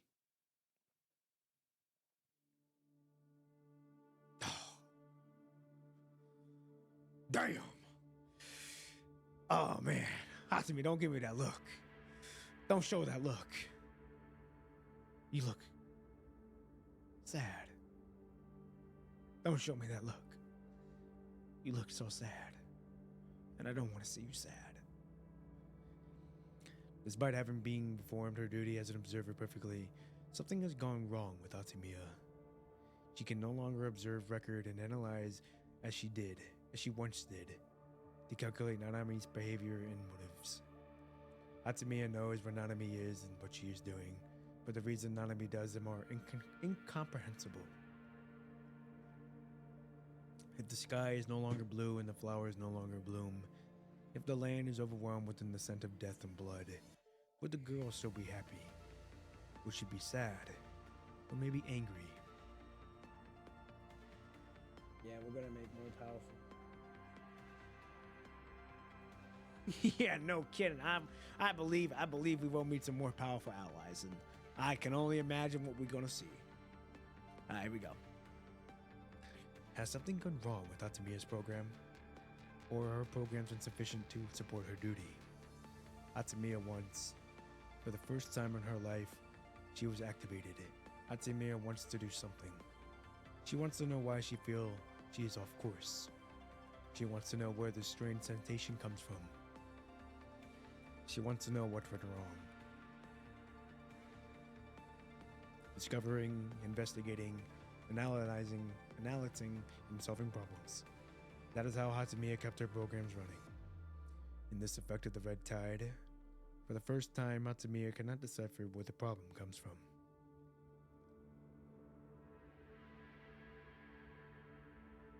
Bring the data back and ask Arcania to analyze it. The red tide is not simple as what we thought. Goddamn right it's not. Almost took you out. All right, here we go. The Ark Beyond. Dusty Starship. Now that the sage hasn't arrived, it's the responsibility of Gear to select the future for the machines. Neurologic system operational. Memory drive status normal. Emotional simulation status offline. Environmental status normal. All systems operational. Logging meeting transcript. Confirmed participants: Arcania, Xavier, Zero, Spooner, Hacima.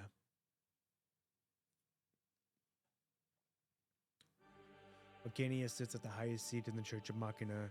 Her body illuminates by lights reflecting from the glass, which grants her a sense of aloofness.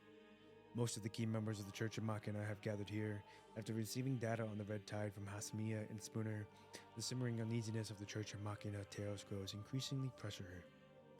After a brief silence, Trailblazer speaks. Damn! I don't know if you're a boy or a girl.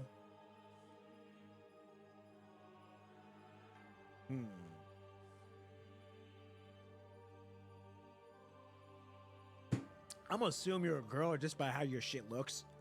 So, if you're not, well. We should act now. Aren't we supposed to wait until the red ocean sweeps us away or the humans attacks us? Achieving information. Speaker: Trailblazer, codename Chariot Successor. Analyzing simulated emotions. Emotions: anger, anxiety. I totally understand your drive as a new Chariot Blaze. The slouching Mayor Mechanote on the other side of the hall sits straight and speaks, going from acting uninterested to enthusiastic in an instant. Retrieving information. Speaker: Xavier, codename Magician, in charge of Project Arc with Emperor.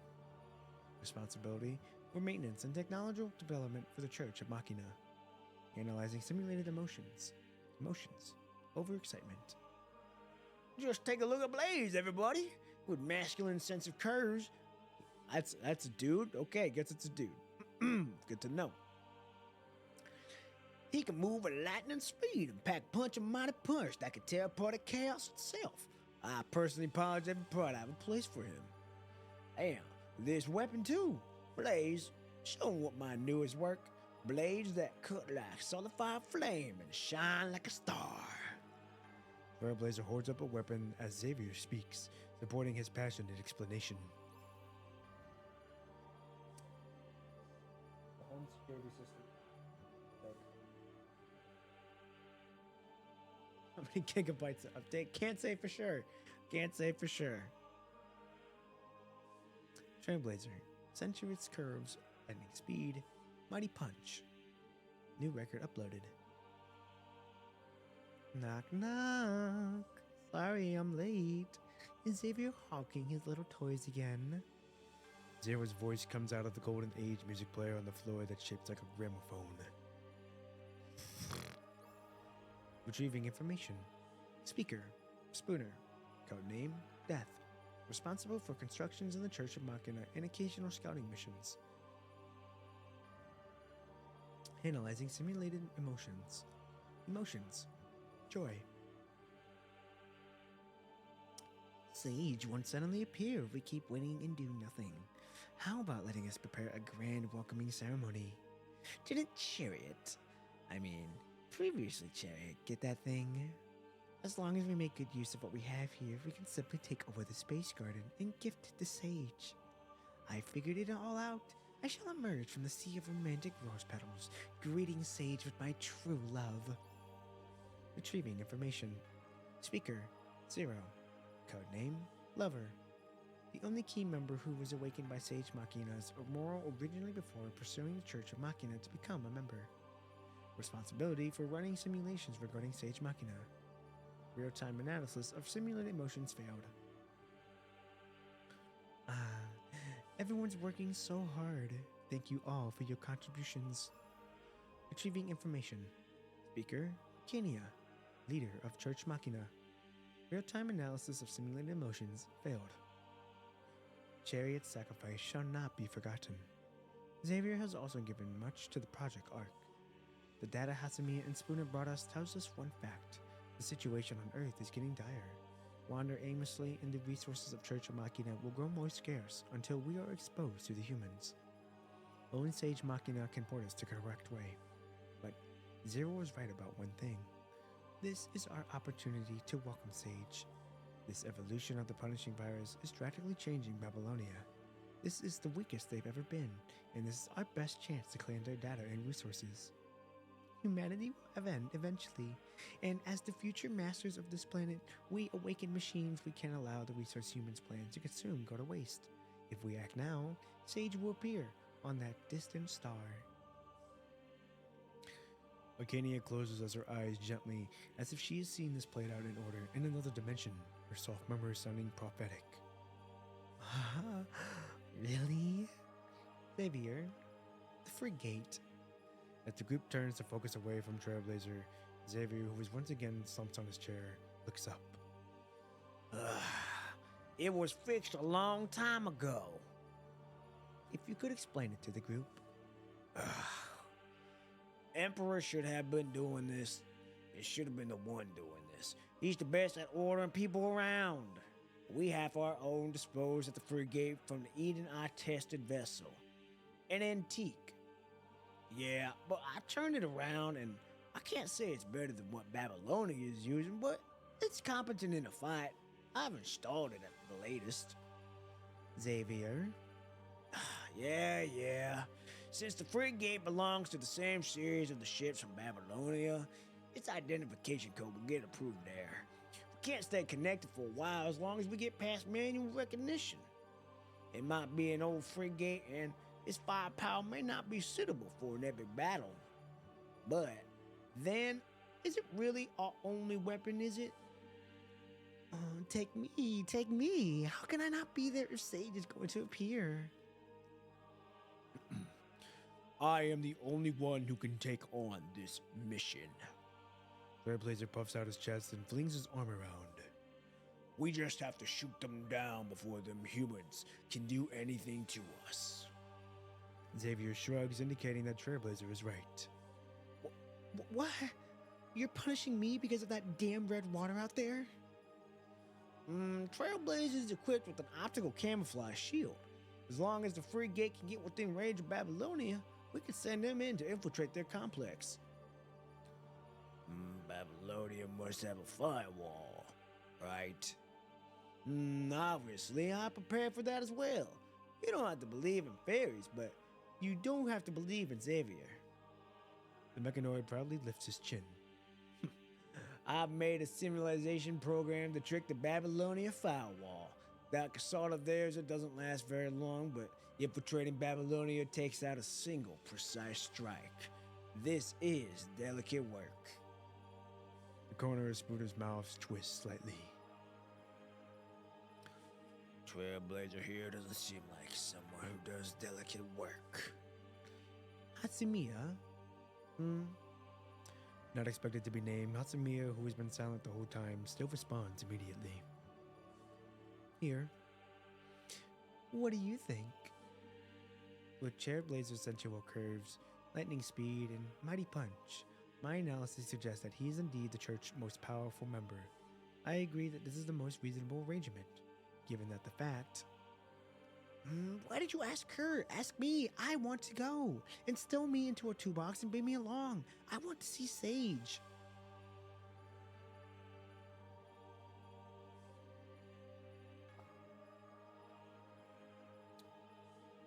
Zero's voice is somehow abruptly cut off before she can finish. The bleeding gramophone finally goes quiet. Arcania is still looking at Hacima with a gentle smile. Analysis, logic data. Logic analysis complete. I think the solution calculated by the professor is the best move the Church of Machina can take. Ah, is that so? Arcania turns to other Earths inside the hall. Then, Hermit will be in charge of the infiltration. Like the others, Hacima has a code name herself. This, however, is the first time she hears Mother calling her Hermit. Now, is that one of the fucking tarot cards, if I'm not mistaken?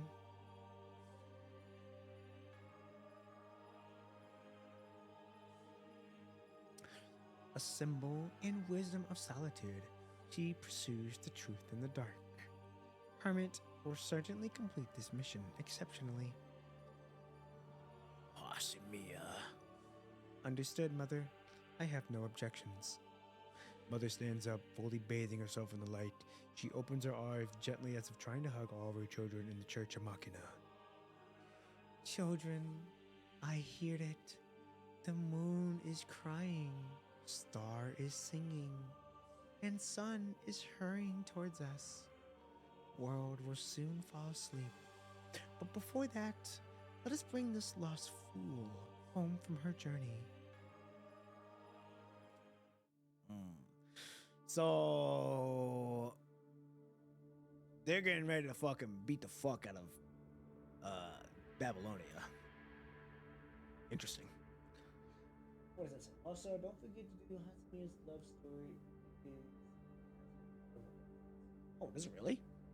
Oh, I don't know if I'm gonna do it on. I don't know if I'll show it on stream, but I will definitely look up for it if I get all the gifts to her.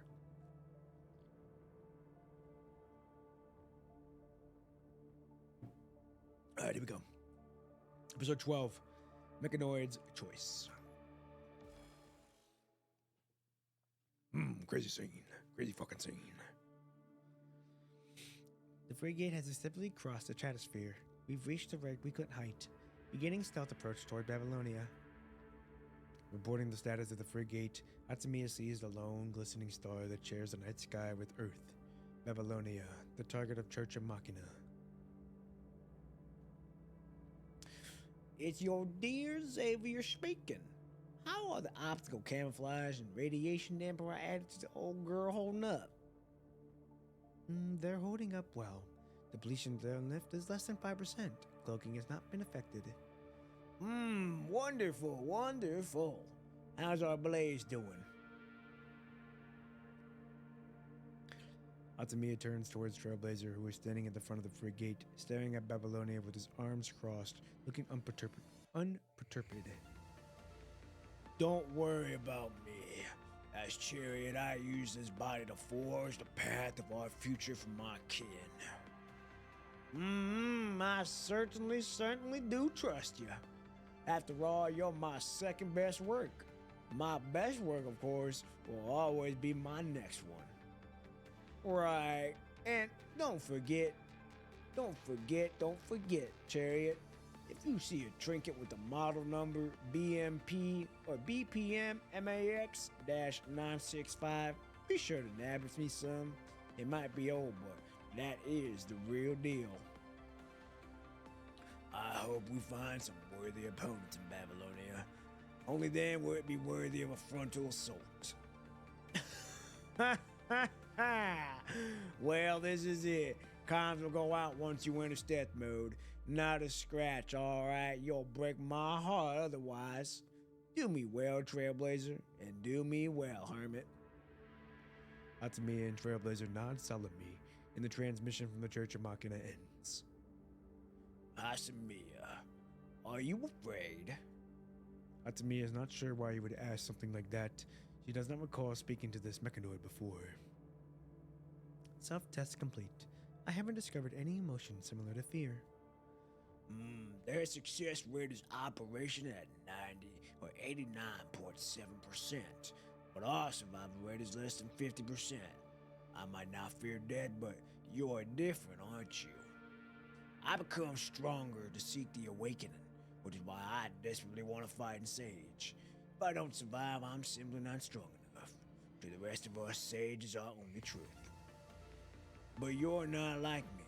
I can see the confusion and hesitation in your face whenever we mention Sage.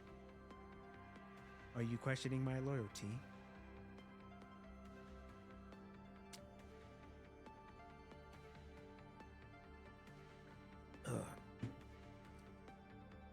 It is understandable that he would question her. Despite disagreeing with the accuracy of the Church of Machina's prediction of the future, Hacima has certainly started to feel unsure about the future depicted. To machines, this uncertainty is a protector of betrayal. Chariot only forges his path for his kin. He will never question them. Trailblazer says resolutely. I don't know if you have some kind of history with Sage or if you have her doubts, if you have your doubts about her.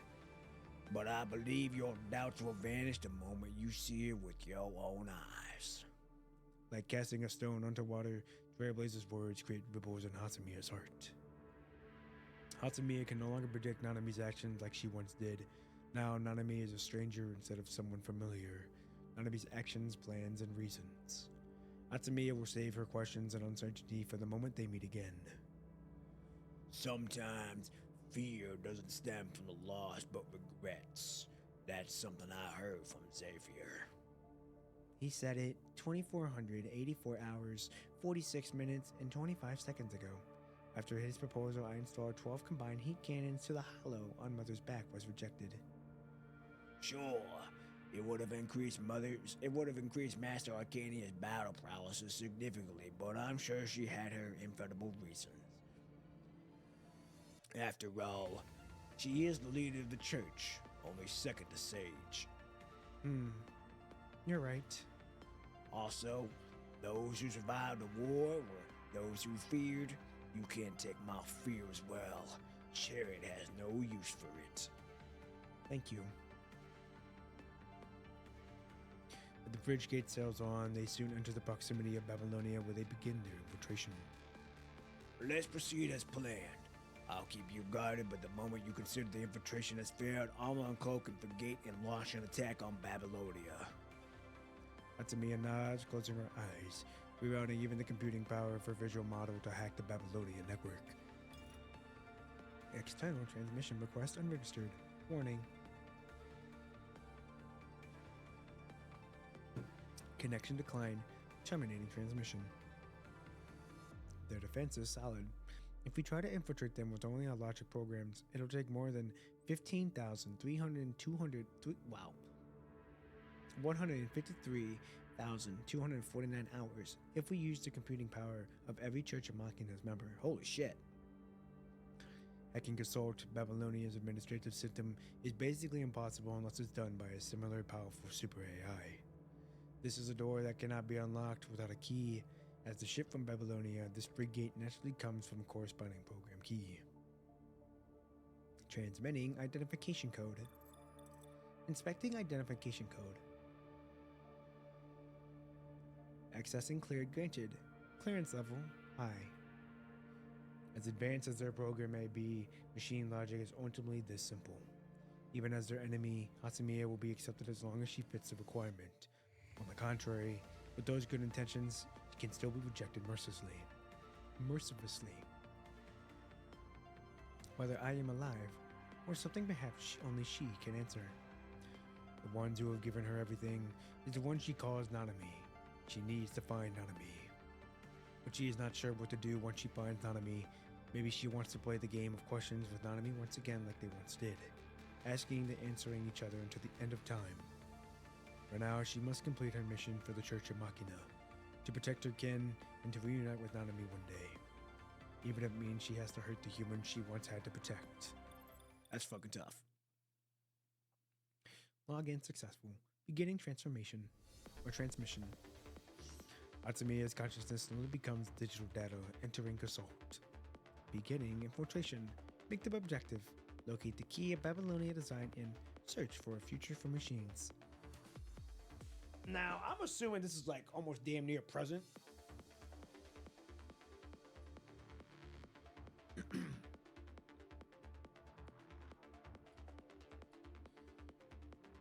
Okay, here we go.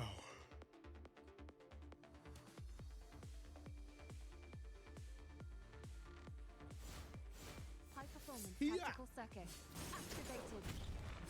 Tactical circuit That's fully not the fun. operational.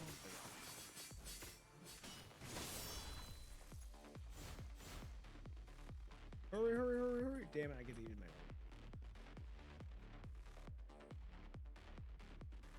Let's move.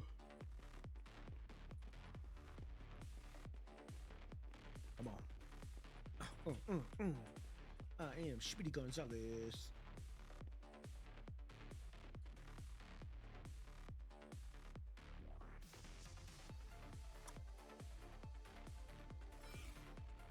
Oh? Okay, I got this. We are not gonna shit the bed.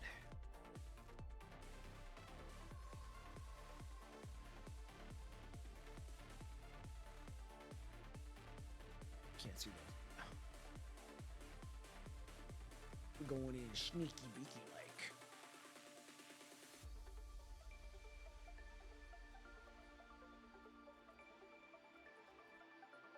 Ooh.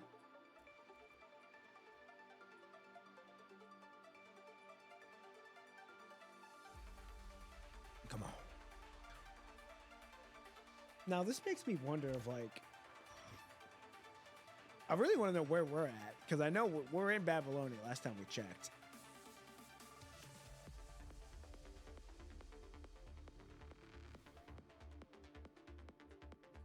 The last battle. All right, Hacima, let's fuck him up. Unexpected Oh, incident oh, occurred. I'm getting rocked. Analyzing. Get out of here. Tactical circuit Ooh. fully operational. High performance tactical circuit activated. Damn it. Lock on. Analyze. Yeah. And destroy.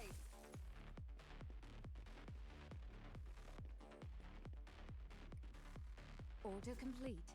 Frame status normal.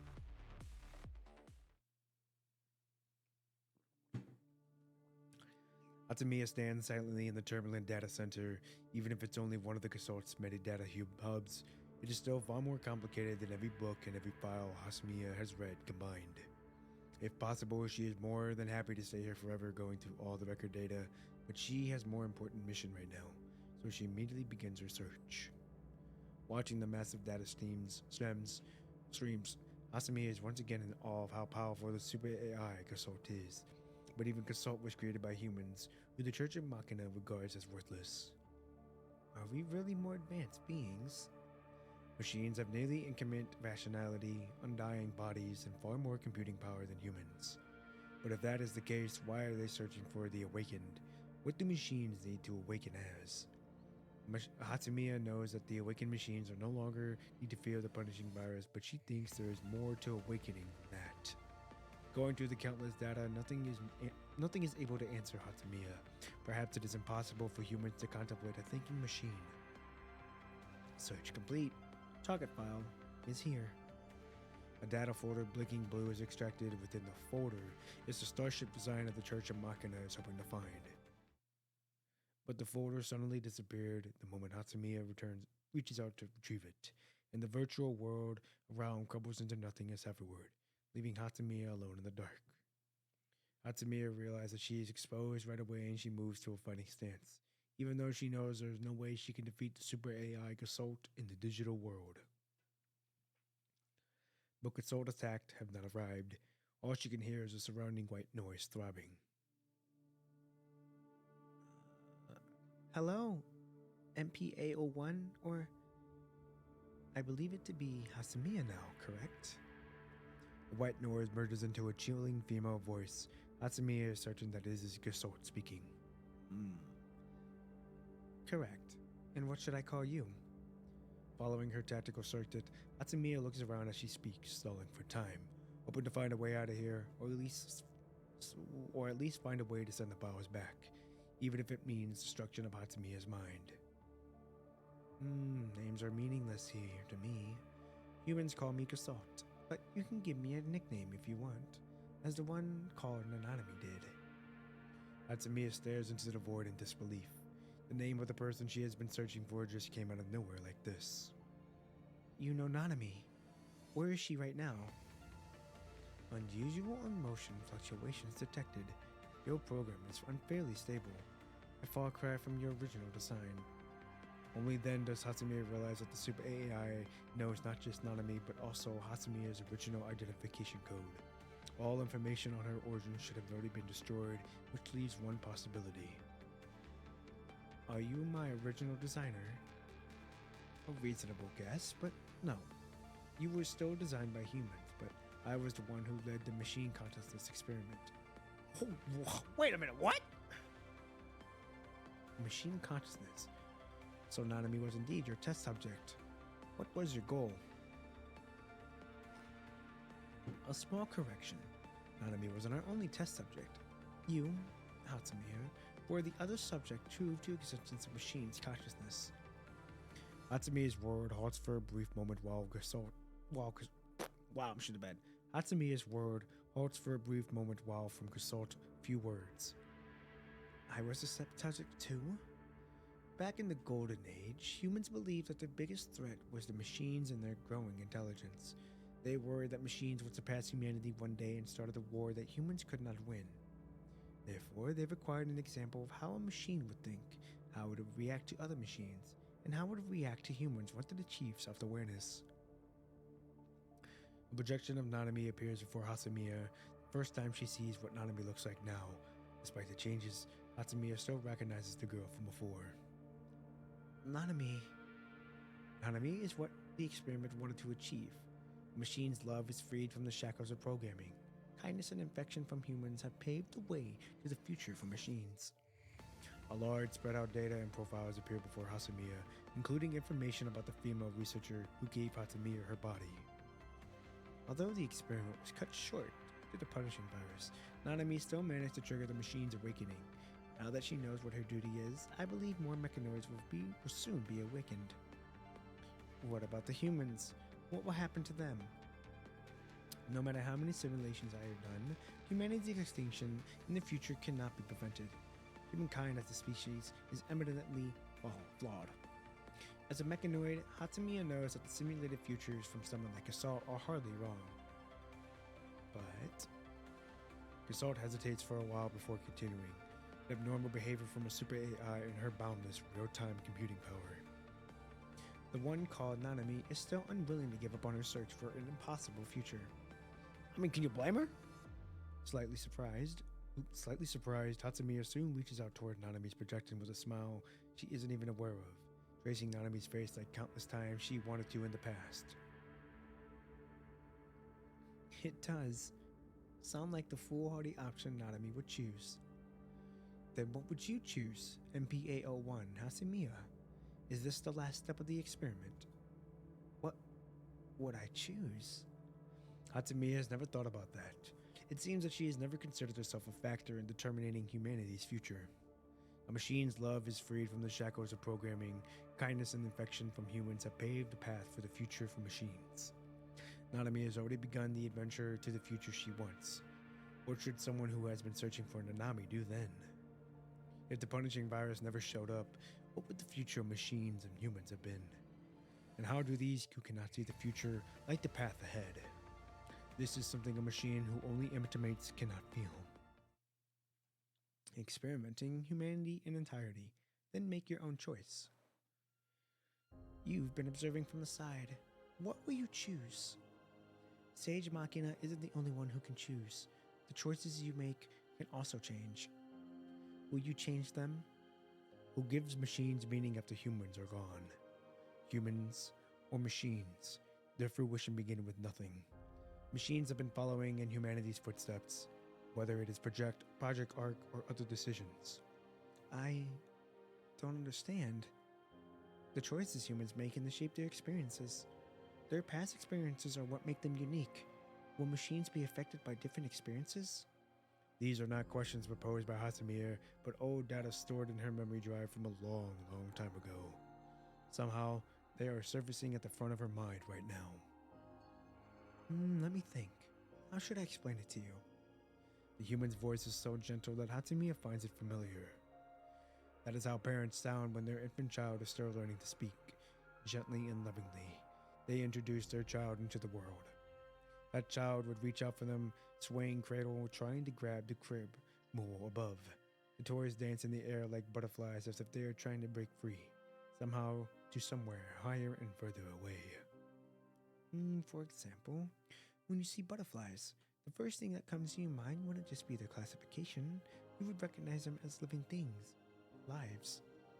They're beautiful, and you are my fellow machines. You are like the millions of others' lives on this planet.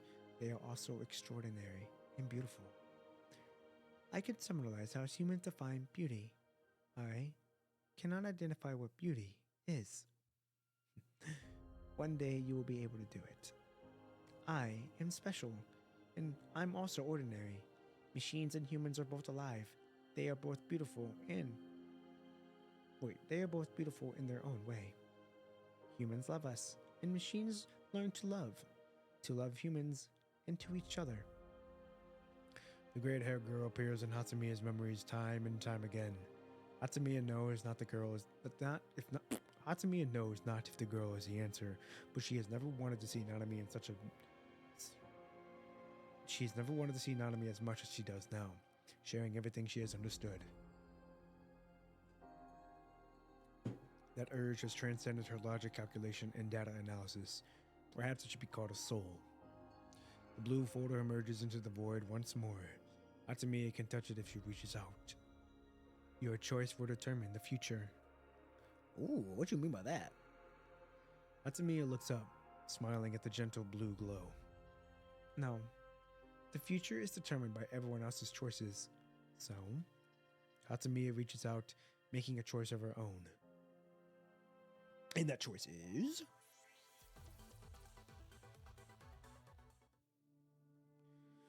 Aw, shit. I think we're getting close. We're getting close to the end, ladies and gentlemen. Let's do it. Episode 13, Toward the Light. Ooh, we get to play as Nanami? Okay.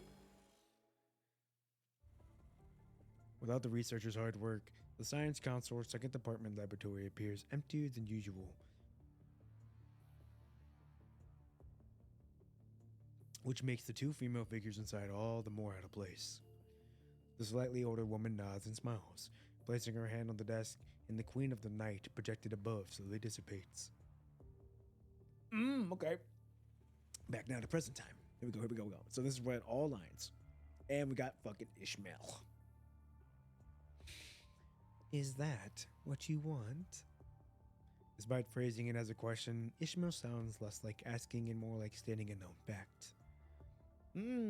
Yes, this is a promise Nanami made. A promise. All right, I will fulfill your promise you made to her. Then I'll entrust Commandant to you.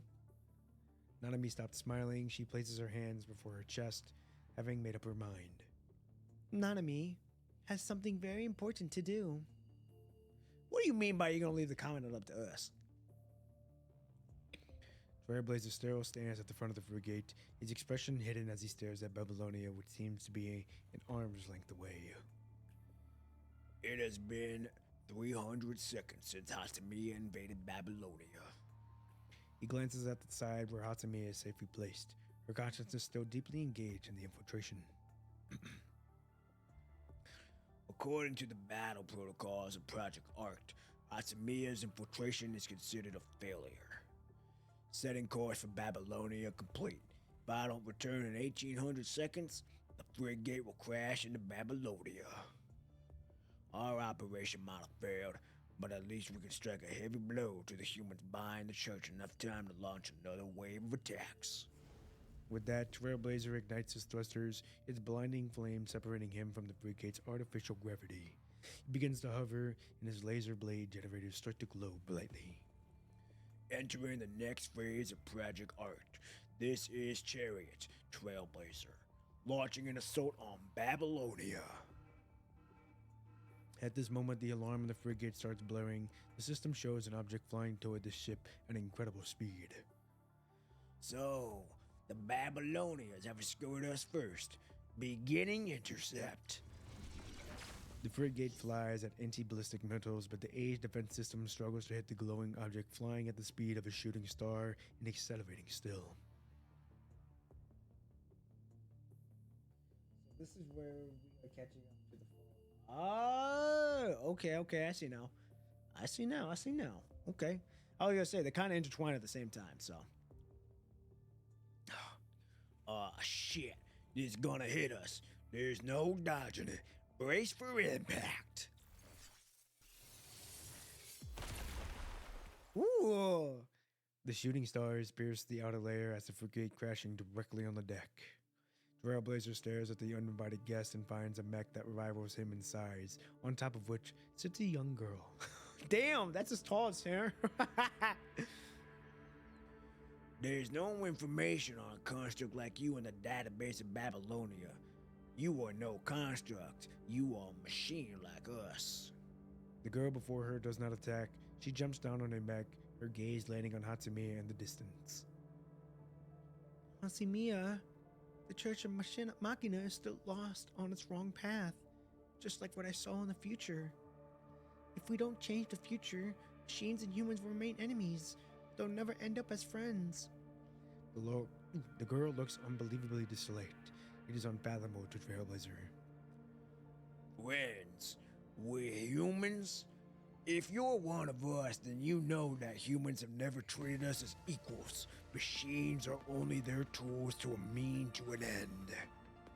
The punishing virus cost our kin their lives and their selves. And what do you humans do, having been responsible for all these disasters?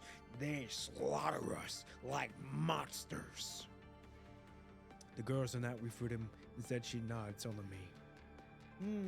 You're right. And this will lead us to a full-scale war between machines and humans in the future. If our hands are too busy holding weapons, then they won't be able to shake each other's hands. But right now, in the present, we still have a choice to choose a different future. Obviously, the Church of Machina is working to change the future. If we are destined to fight, machines simply have to eliminate humankind now. We can't take our own kin away from Earth without humanity's threat. Trailblazer extends his full arsenal of his body. He is in entirety a mechanized organism designed only for killing. My human creator made me to kill other humans. My purpose was simple and pure, see? Even humans can't be friends with each other. What are you hoping is for a mere fantasy? Just like how we are awakening, humans are also trying to change themselves, tending to and befriending each other. I think the future is as powerful can create is beyond Gasort's calculations. Is this the ending you've calculated then? The girl shakes her head playfully and smiles. Not really. This is the Nanami's belief. Belief? That's a nice word. I'll remember it. Nanami, that's your name, isn't it? If you and I believe in a different future that we shall perform an experiment to test, which hypothesis has the strength to forge a path onward? Trailblazer stops talking, rerouting all of his computing power to his tactical circuit. Despite how frail the girl looks, the mech less armed, Trailblazer somehow knows that he cannot underestimate her. I will do my best to defeat you. And Nanami will do her best to stop you. Their light weaving together, the thrusters of two giant mech machines ignite at the same time. Woohoo! Here we go. Bro, I need more water. I'm not gonna be able to keep going with this. Woo! Alright, come on now, let's fight. Let's do this, Mechanoid against Mechanoid. Hey! Come on. I'm right here, I ain't going nowhere. Holy shit, 96 health? That is fucking insane.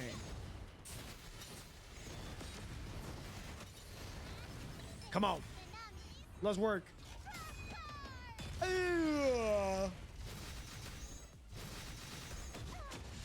Damn. Oh my goodness. He just did the fucking...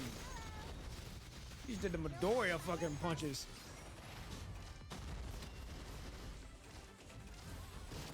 Hey. Come on. I'm right here. Yeah! Dude reminds me of Sam from fucking Honkai Star Rail.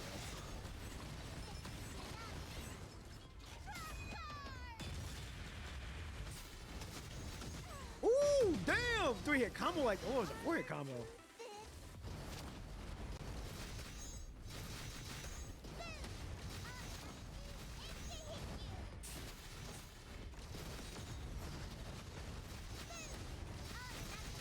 Come on, we're right there.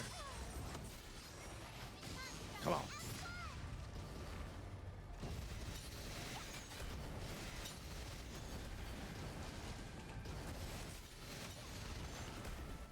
Right there, come on. Yeah!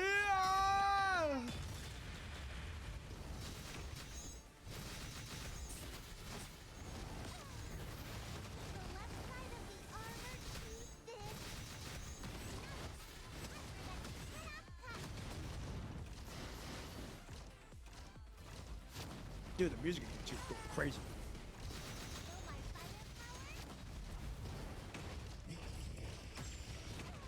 Oh, fuck, I ran into it. Damn it.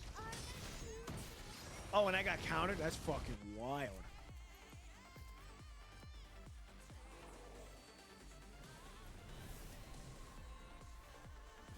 Yo. Damn! Oh, shit. Whoa! Move! Move! We're fine, we're fine, we're fine. We're good, we're good. Come on, we're good.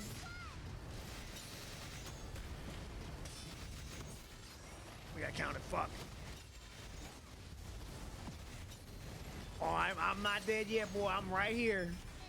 Yeah! Hey! Dude's looking like the Gundam.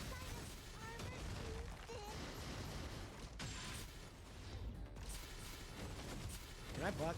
Can I hit those? I don't think I can. Ooh, boy, getting a little saucy in his bag. Ah, shit! Move! Ow, we got hit by that. Oh, we can. Oh, yeah, we can parry. We can parry. We can most definitely parry.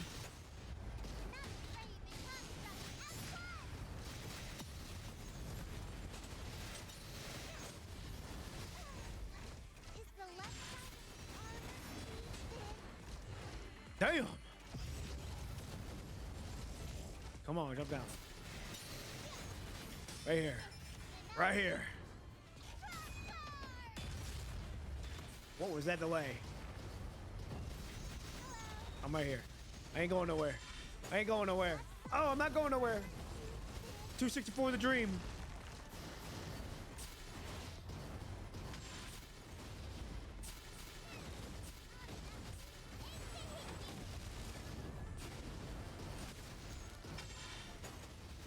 Oh no, we died. Damn it. I wanted to get it in one hit or one life. That's fine though. Gives me another chance to kick his ass.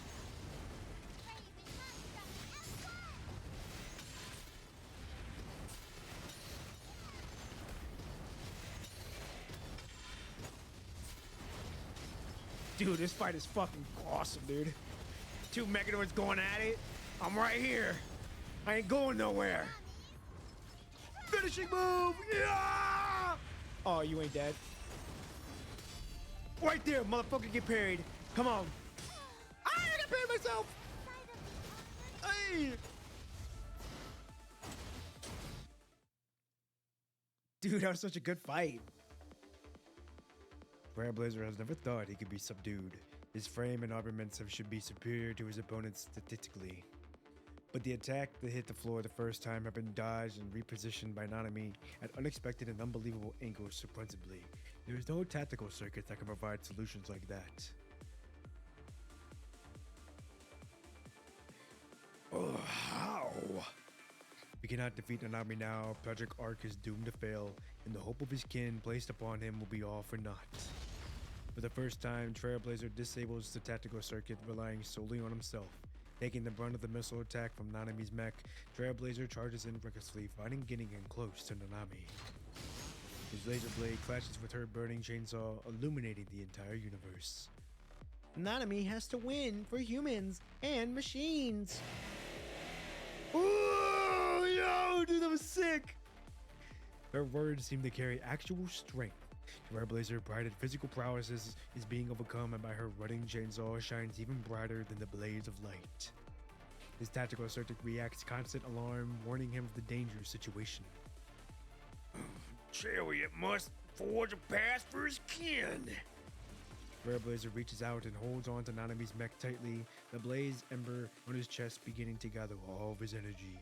He knows that this attack will strike down his foe and destroy himself in the process. Ah, you giant bimbo of a dum-dum! Ah! The moment the blaze ember is about to fire, Nanami jumps out of the cockpit and grabs Trailblazer head in her arms, headbutting him right in the forehead. That is a Nanami thing to do. In a split second, with their heads come into contact, an infinite amount of new programs surge into Trailblazer's memory shell, reminding him of his awakening after seeing Sage artwork for the first time. Yeah, he shuts down now. As if losing control of his body, he falls down to the ground with Nanami, the glow of his blaze ender beginning to fade. Ah, I hurt so much. Nanami rubs her forehead and sighs before patting Trailblazer on the head. It must hurt for you too, right? Trailblazer stares at Nanami, half kneeling to the ground, feeling the gentle touch of her small palm leaves on his head. There seems to be an unbelievable strength that is warming, that is cold and empty. Nanami, you're the sage? Yes, she is Sage Machina we've been looking for. Having returned from her infiltration, Hatsamiya moves toward the girl Gasalt's shoulder, the girl's current image overlapping the one in Hatsamiya's memories. Sage, No. we've finally found you. Oh yeah, dude, that was so good. Oh wait, what was that? Floating record complete? What did I just say? Was that what? Hold on, let me go back. Let me go back. Let me check something. Side. Oh, okay, we got floating record 2. That makes more sense. We got number 2 down. Okay, here we go. Let's get it. Episode 14, back on the road. Next Is our journey together. New chapter, a new divide. What chapter was that? I don't remember that one. There we go. Hatsamiya wishes she could play the never-ending game of questions with Nanami once again as they did in that small room. But she also knows that this Nanami is no longer the Nanami from the past, and Hatsamiya herself is not who she once was either. Now, Hatsamiya is the Church of Machina's hermit, and Nanami is the ultimately purpose they seek. Nanami understands all your fears and confusions because, just like you, I've also seen the worst ending between machines and humans in countless futures. Whether or not your mission here succeeds today, machines and humans might still destroy each other under the threat of the punishing virus. That's the case. What is the purpose of everything you've done? Nanami skids down from power and lands on the ground, tilting her head to ponder. You're not wrong. Perhaps Nanami doesn't mean anything in the future. But some people still do their best, believing that the future can be changed one step at a time. Looking at the blue planet that seems to be within reach, Nanami smiles tenderly. The humans that think everything are weak are still fighting on Earth, endlessly despair, with nothing but a trace of hope. Nanami will look real lame if she keeps running away. Nanami will do her best in what she can. She is a friend of humans and a sage of the awakened machines. I'm going to lead the machines to the future I've chosen, the future where machines and humans can love each other. Looking at Nanami's face, Hatsamiya truly feels Nanami's growth for the first time. Yep, this is crazy character development. Not gonna lie. Wait, Nanami can also draw the things she saw in you. I'll bring them with me and show you if you're the next time. You don't need to draw me pictures anymore. You don't need to draw me pictures anymore. I've walked those sites and you've seen the traces you have guided me along the way. How about Nanami calls you Hatsamiya from now on? Hatsamiya! This name, this gift you give me, it's something I will always have and will always treasure. Whoa, this is the first time I have such a clear dream. Who are you? Even though you don't know me anymore, Those memories have not faded a bit. all of her doubts and confusions gobble in an instant.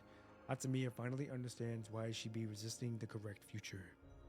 It is because that is not the future she wants. She wants Nanami to make a different choice. She wants the future to look different.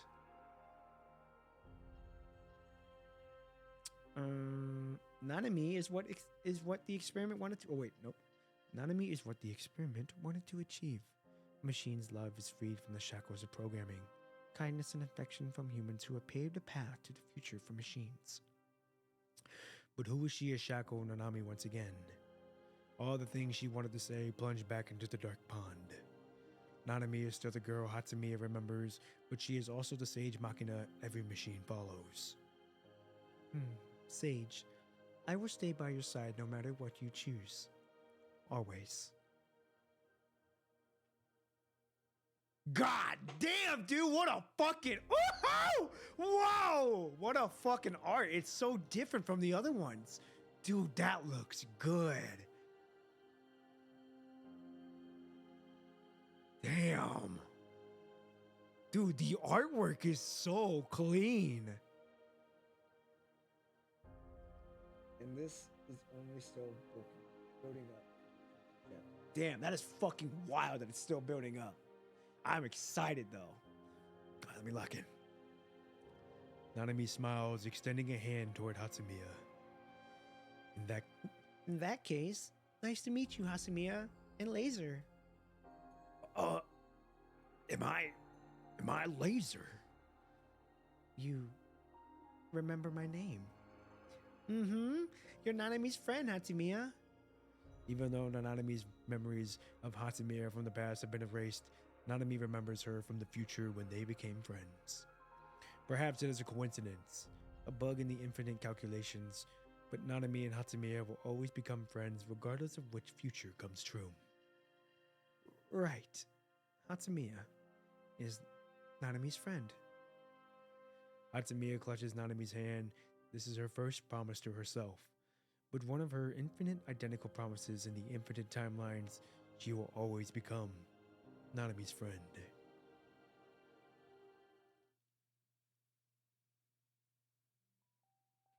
And so, Nanami has decided to begin the real journey. You have said that before. This is different. Someone told me that Nanami is something very important. Now I'm going to search for that treasure. The girl hides her hands behind her back as if keeping a devious secret, but her eyes glisten with resolve. But to make that dream come true, we're going to need everybody. Nanami is going to find more companions and gather everyone together, because there are many, many more friends waiting for me. You are making something up just so you can disappear and have fun somewhere else, are you? Of course not. Nanami is not leaving any friends behind this time.